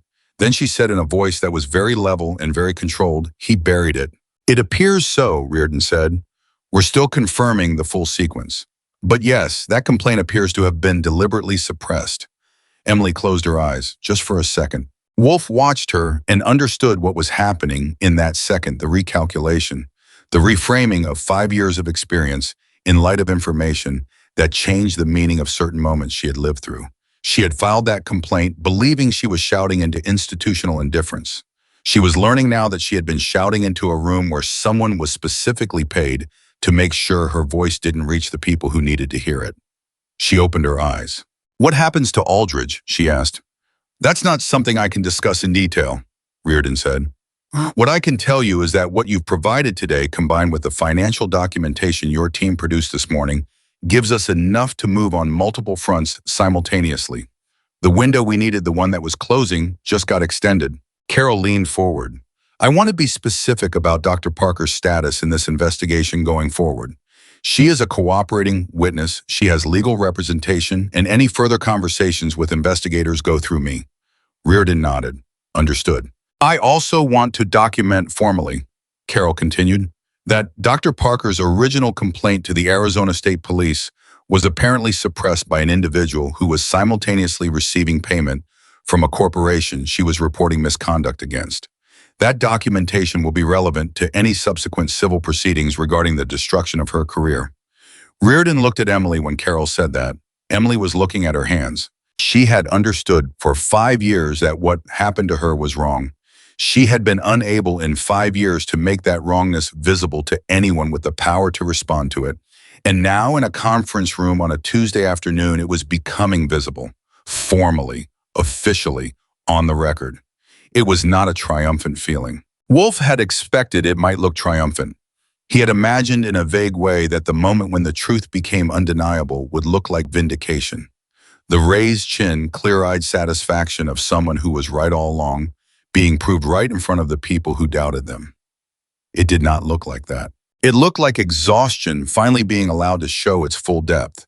It looked like a person who had been holding a structure together through sheer will for years and was now discovering that the structure was finally being held by something else and was experiencing not relief exactly, but the unsettling feeling of no longer having to brace against the weight. After the meeting, Wolf walked Emily out to Carol's parking garage. Sandra was waiting by the car. Emily walked quietly. She had her backpack on one shoulder. She had brought it to the meeting the way she brought it everywhere because it was still the only place she had to put the things that mattered to her. At the car, she stopped. She turned to Wolf. "Richard is going to cooperate with them, isn't he?" she said. It wasn't quite a question. "Probably," Wolf said. "It's in his interest." "And Holt will fight it," Wolf said. "He has the resources to fight it for a long time. But fighting it means acknowledging there's something to fight, and every day he fights it, the evidence gets more solid." He paused. "He's not going to walk away from this, Emily." She nodded. "And Aldridge," she said. "Aldridge is the one I think they'll move on fastest," Wolf said, "because he's the piece that was supposed to make everything else untouchable. Pull him out and the whole structure loses the protection it was built around." Emily thought about that. "When I filed that complaint," she said, "February 2020, I was living in a shelter on Camelback Road. I had $43 in my bank account.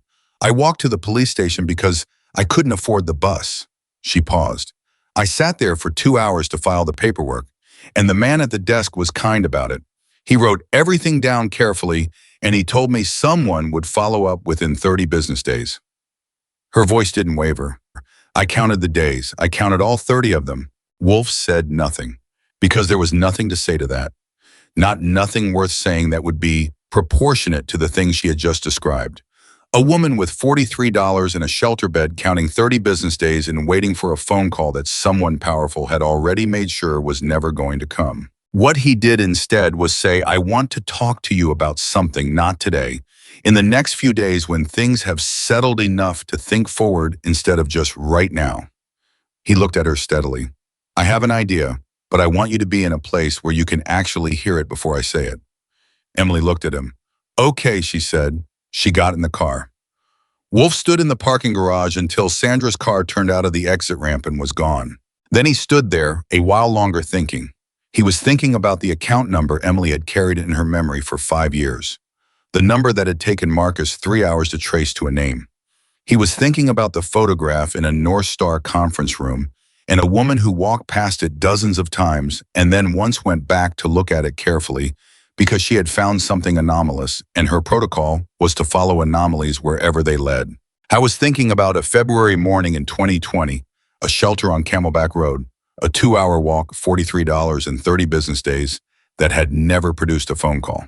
I was thinking about what it meant to build a life around a principle the way Emily Parker had built her career around the principle of finding the problems before they became disasters, and then had spent 5 years living those disasters because the principle had cost her everything, and to keep holding that principle even after the cost became total. Wolf Carter had been in this world for 30 years.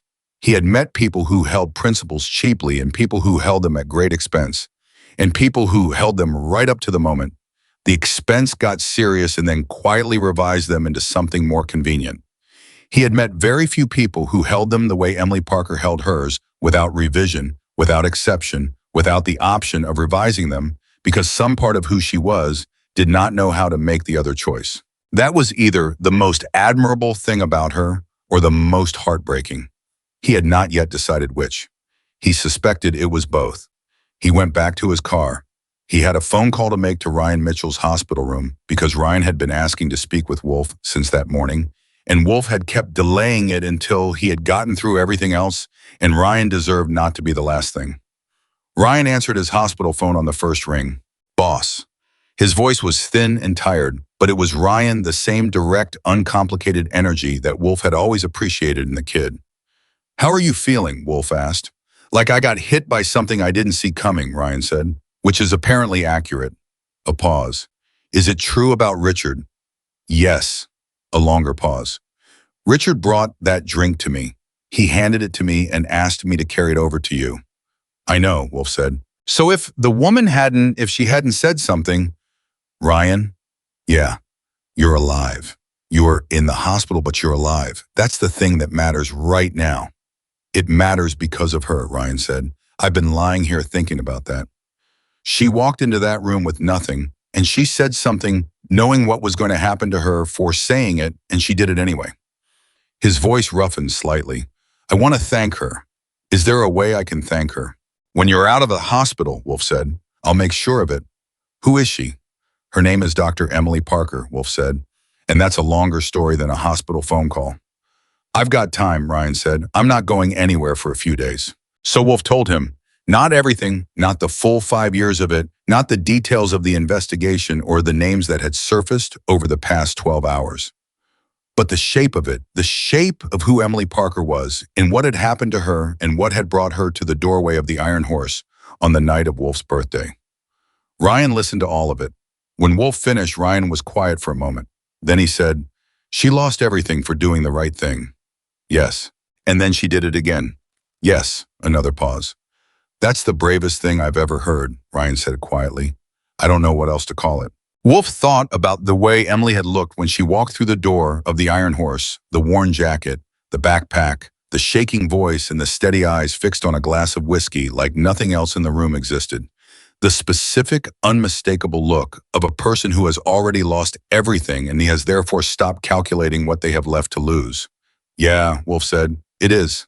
He spent the afternoon making calls and reading documents that Carol sent through and reviewing the summary Marcus had prepared of the full financial picture as they currently understood it. He ate something around 5:30 that Sandra dropped off at his house because Sandra had decided that the practical response to a crisis was to make sure the people managing it were fed, and Wolf appreciated this about her without commenting on it. At 7:15, his phone rang with a number he didn't recognize. He answered it. The voice on the other end was smooth and controlled in the way that voices are smooth and controlled when the person using them has spent decades cultivating an image and is now for the first time in a long time operating from a position of genuine uncertainty. Mr. Carter, the voice said, my name is Gerald Holt. I think we should talk. Wolf went very still. He let the silence hold for exactly 3 seconds. Then he said, how did you get this number? I have resources, Holt said. I think you're aware of that by now. What do you want? I want to have a conversation before things proceed in a direction that becomes difficult for everyone involved. Holt's voice carried the specific quality of someone making a business proposition they've made before. Calm, reasonable, arranged around the assumption that every person has a price and the skill is in identifying what it is. I think there are ways to resolve this situation that would be beneficial for multiple parties, including Emily Parker, Wolf said. A pause. Dr. Parker would receive a substantial financial settlement, Holt said, enough to significantly improve her circumstances, a formal acknowledgement of certain professional matters, references that would allow her to return to work in a research capacity. Wolf listened to all of it. Then he said, is that everything? I think it's a generous starting point, Holt said. Let me tell you what I think, Wolf said. His voice was completely even. I think you're calling me at 7:15 on a Tuesday evening because someone told you that the timeline moved this morning and you're running a calculation about whether there's still time to contain this. I think you've made this kind of call before and it's worked before, and you believe the reason it worked is that you're good at identifying what people want and giving it to them. A pause. Here's what you've miscalculated, Wolf said. Emily Parker doesn't want a settlement. She wants the families of 3 people who died in long-term care facilities to know the truth about what happened to their relatives. And I want her to have that. So there's nothing in the range of what you're able to offer that functions as a substitute for what she's actually asking for. Mr. Carter, I'm going to give you the same information I'd give anyone who calls me trying to negotiate around something that isn't negotiable, Wolf said. Get a lawyer. Get several. You're going to need them. He hung up. He set the phone down on the kitchen table. He sat there for a moment, and then he picked the phone back up and called Reardon. Holt just contacted me directly, Wolf said. He has my personal number, which tells you something about Aldridge's value to him beyond suppressing complaints. Reardon's voice sharpened immediately. What did he say? He tried to negotiate. I declined. Wolf paused. He's moving. Whatever your timeline is for Aldridge, accelerate it. I'll make the call, Reardon said. Wolf hung up again. He sat in the kitchen of his house in the quiet of a Tuesday evening in Phoenix with a legal pad full of notes and a cold cup of coffee, and the understanding that what had started in a biker bar at 9:45 the previous night had now grown into something that touched law enforcement, pharmaceutical fraud, 3 deaths, 5 years of a woman's life, and the private phone number of one of the most protected men in Arizona. None of it had been what he planned when he walked into the Iron Horse for his birthday celebration. But Wolf Carter had long ago made peace with the fact that the things worth doing were rarely the things you plan. He opened the legal pad to a clean page. He wrote Emily Parker's name at the top. And then he wrote the idea he had mentioned to her in the parking garage, the one he had told her he'd share when she was ready to hear it.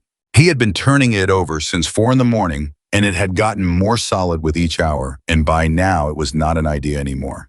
It was a plan. And Wolf Carter's plans in 30 years had a strong tendency to become real things. He underlined her name once. Then he started writing. 3 days after Gerald Holt called Wolf Carter's personal phone, Frank Aldridge was arrested at his home in Scottsdale at 6:15 in the morning. Wolf heard about it from Reardon at 6:47. The call lasted 90 seconds. Reardon's voice carried the specific compressed energy of someone who has been working towards something for a long time and is now in the middle of watching it happen exactly the way it was supposed to happen and is too professional to celebrate, but too human to be entirely neutral about it. Aldridge is in custody, Reardon said. The warrant also covers his office and a secondary address in Flagstaff. We're executing simultaneously. Does Holt know yet? Wolf asked. He will within the hour, Reardon said. His attorneys are already on standby. We anticipated that.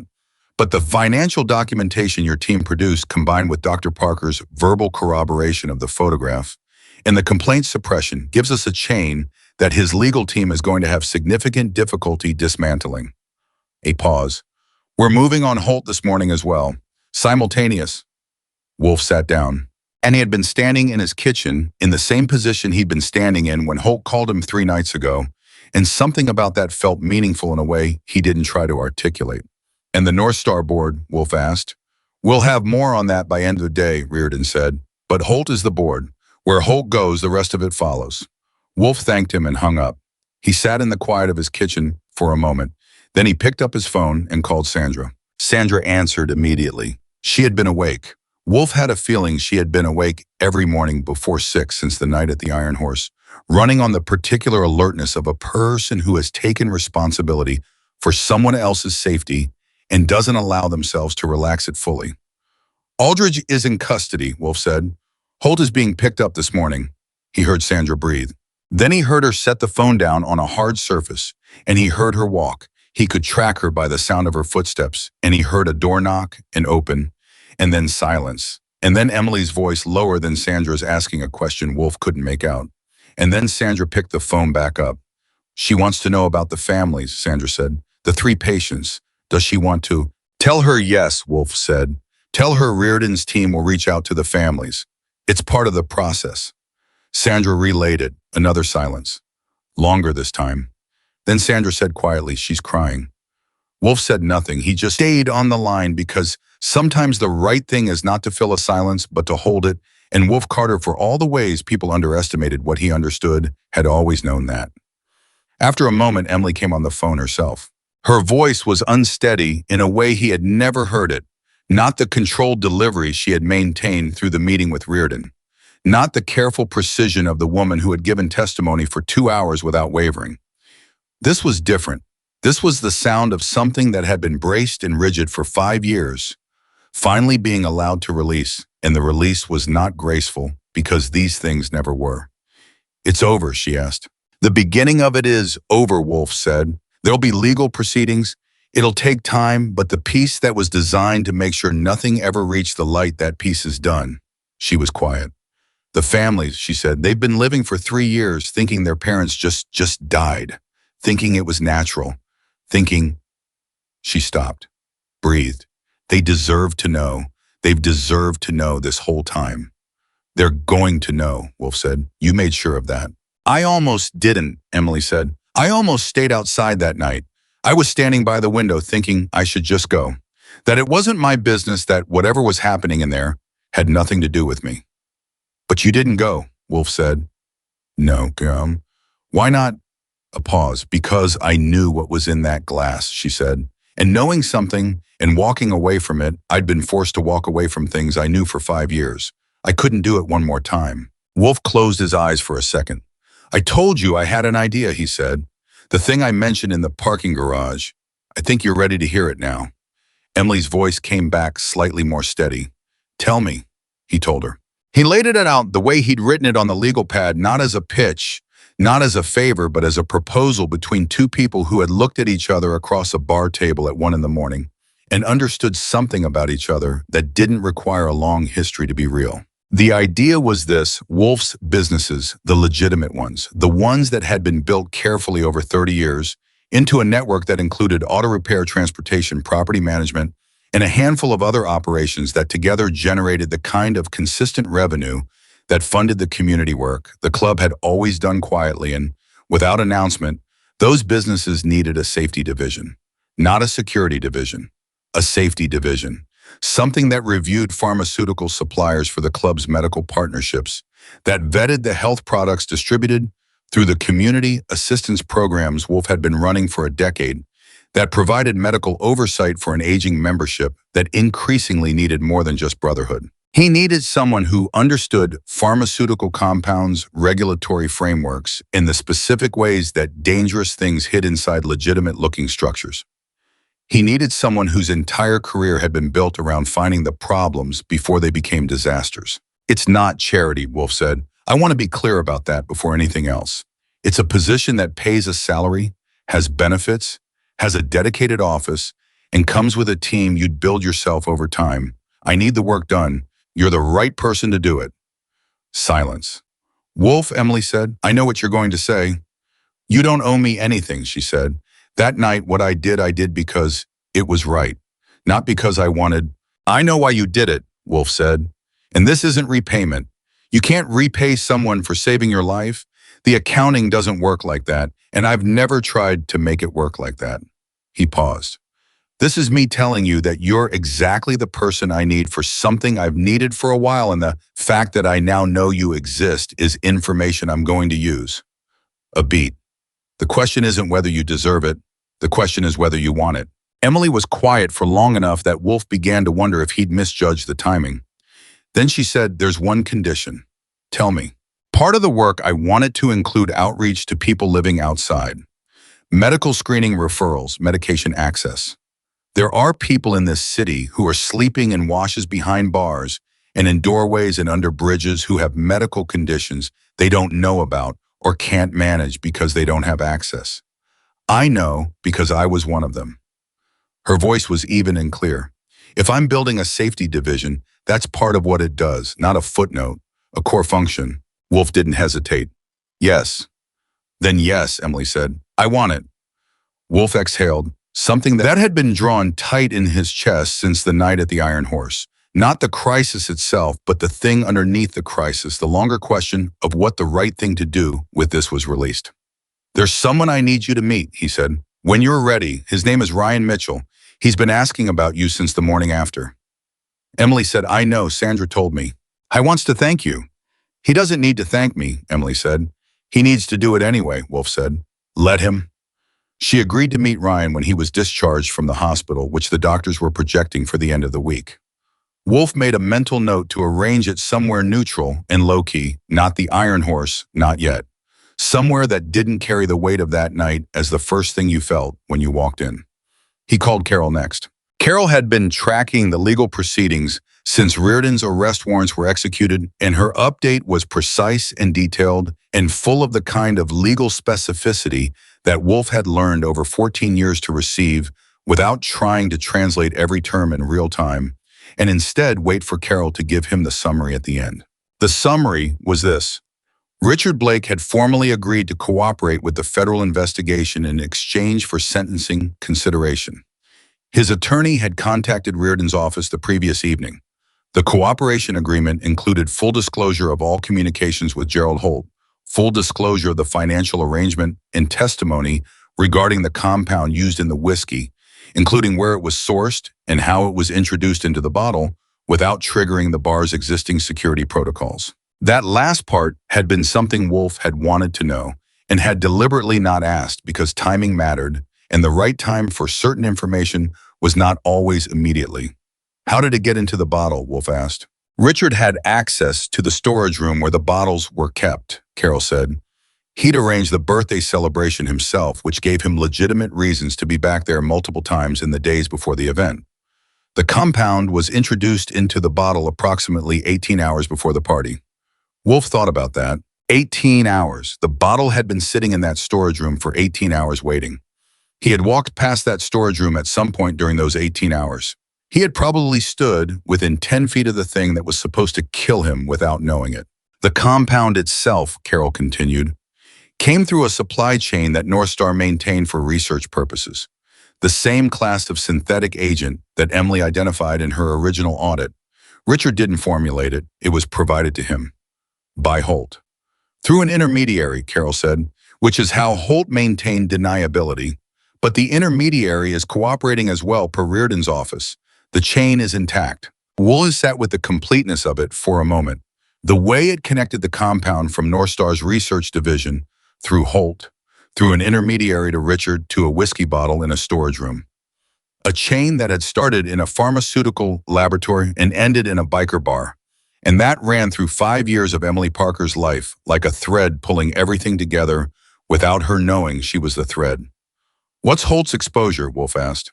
Federal charges for conspiracy to commit murder, among other things, Carol said.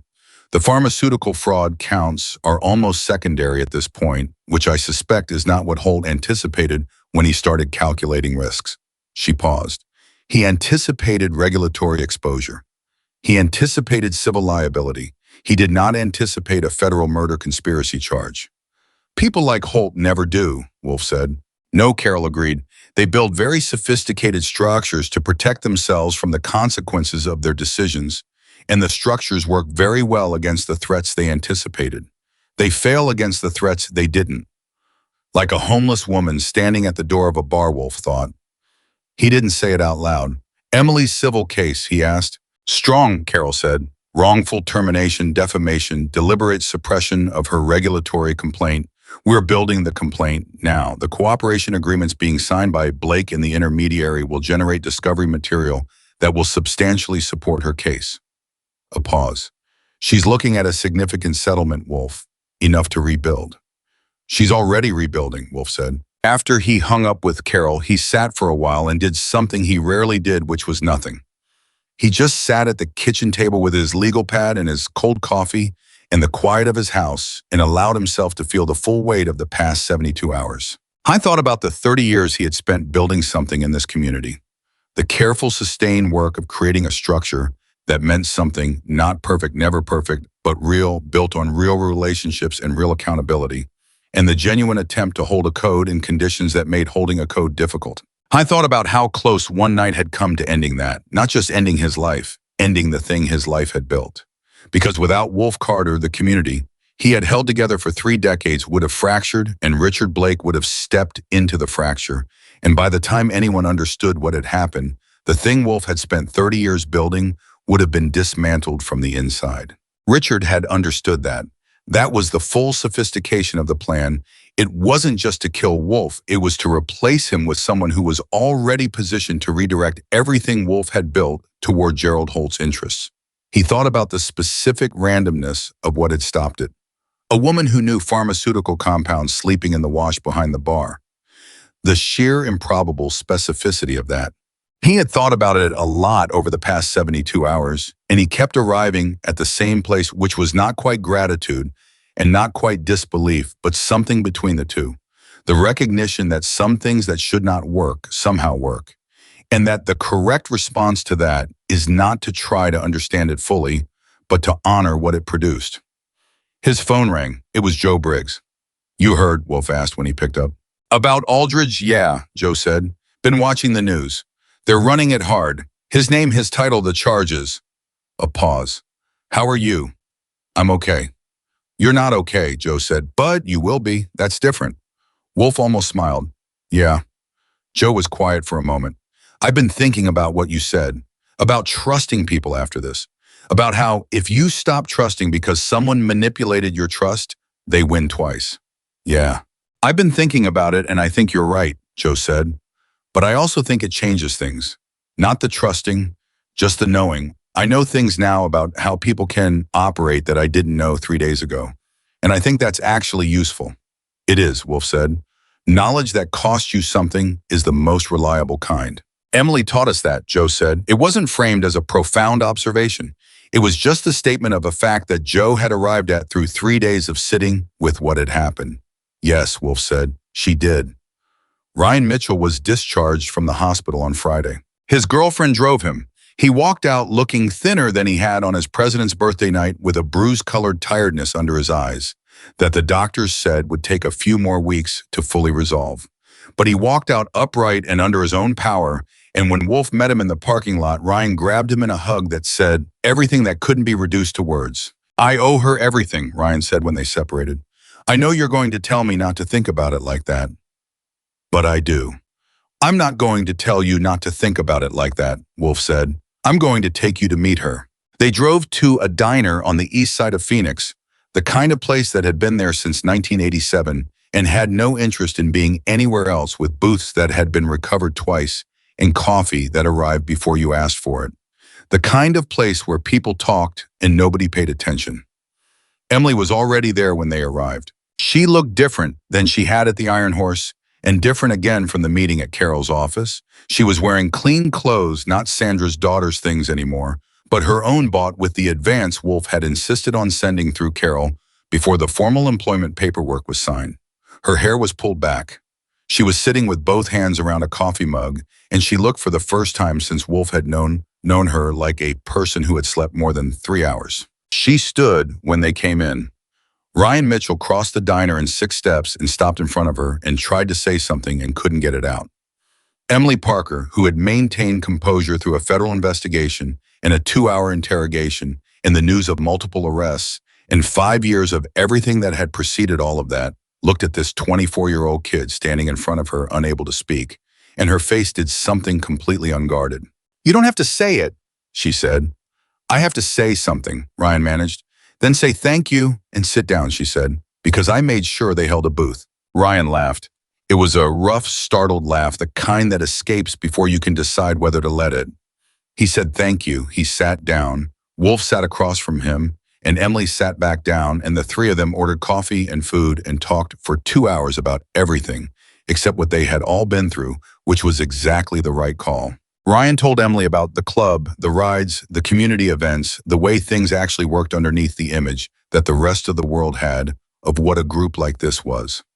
Emily listened with the genuine, specific attention of someone who actually wanted to know, who was already thinking about what she was joining and who the people were.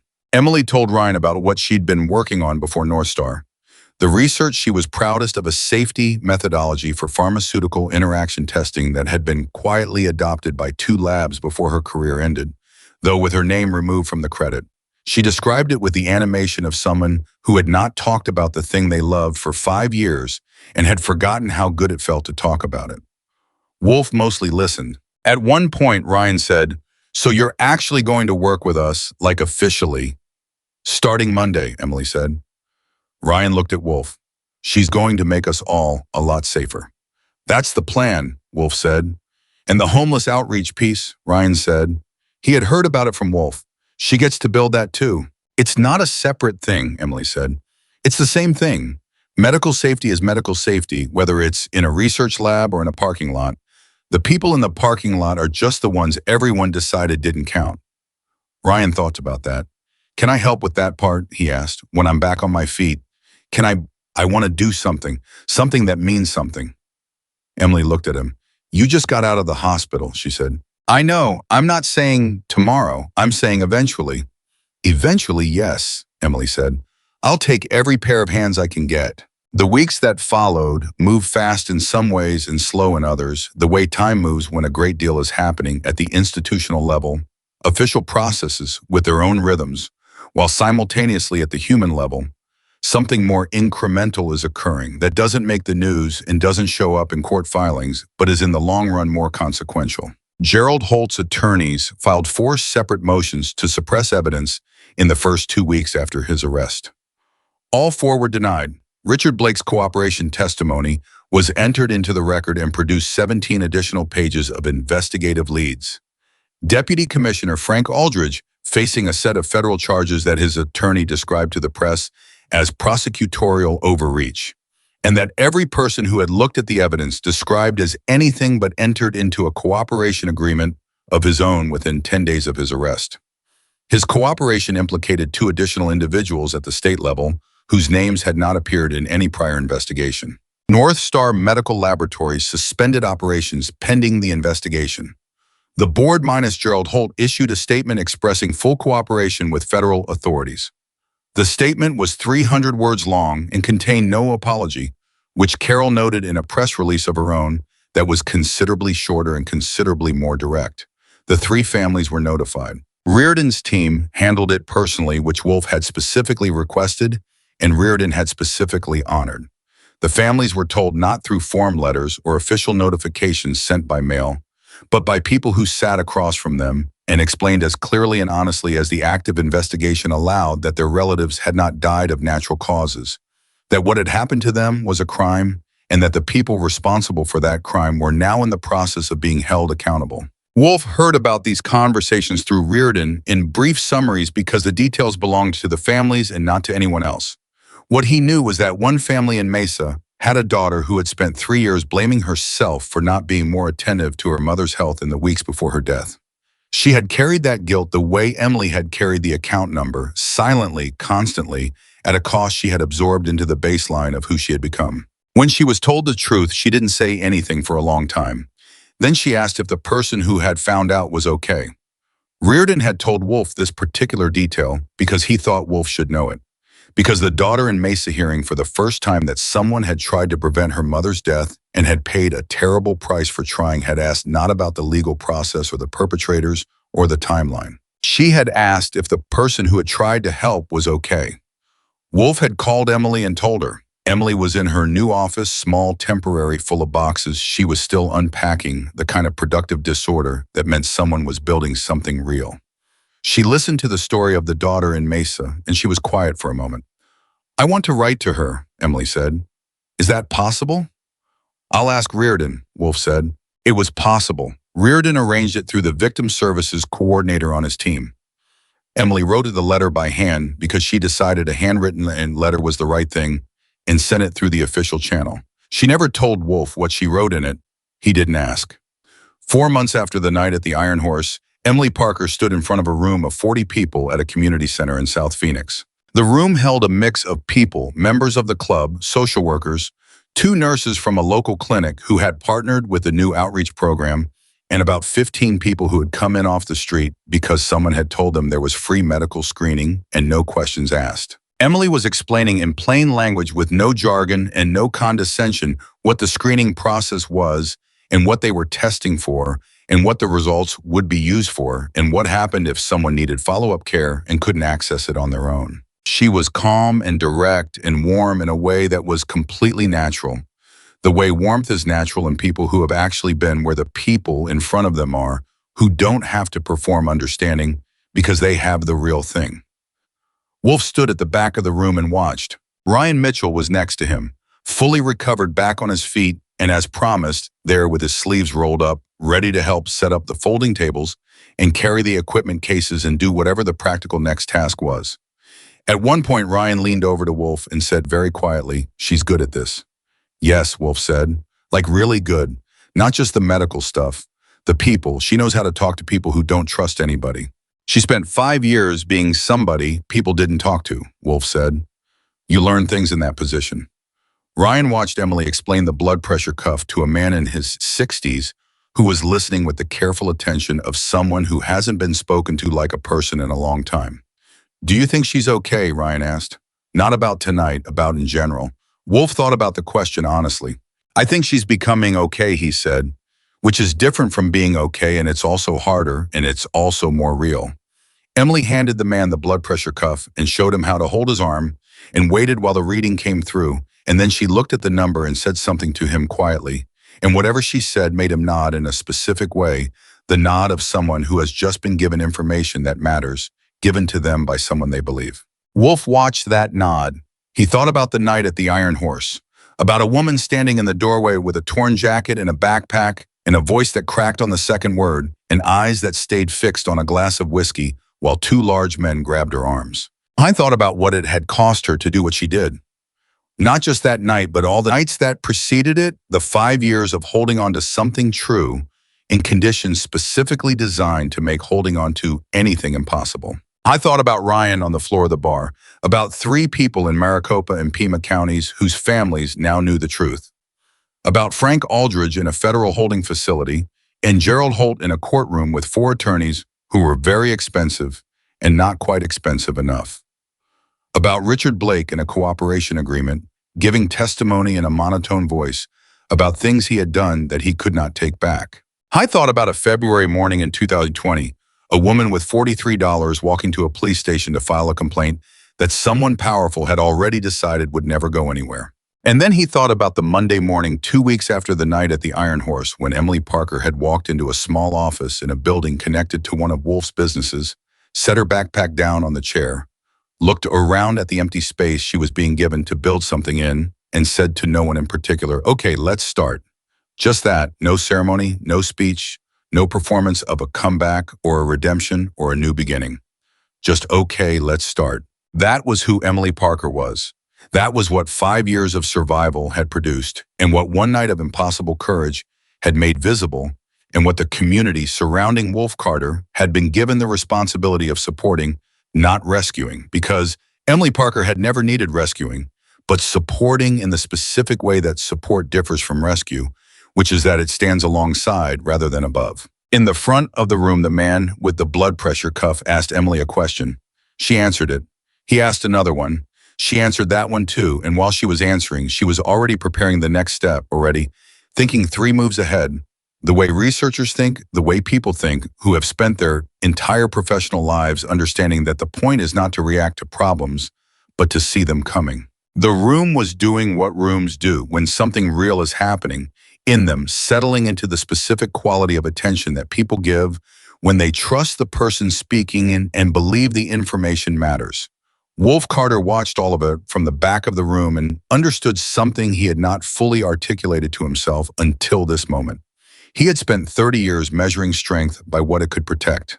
Emily Parker had spent 30 years measuring it by what it could find. And on a birthday night in a biker bar outside Phoenix, those 2 versions of strength had found each other in the only way that really counted, which was when it mattered most at the moment when the cost was highest and the outcome was everything. The man in the front row was nodding again. Emily Parker moved to the next person. And the work continued, steady, purposeful. Real, the way all the work that actually matters continues not in a single dramatic moment, but in the accumulated weight of every day that comes after the night when someone decided that what they knew was worth more than what they had left to lose. That decision had saved Wolf's life, and Wolf had made sure it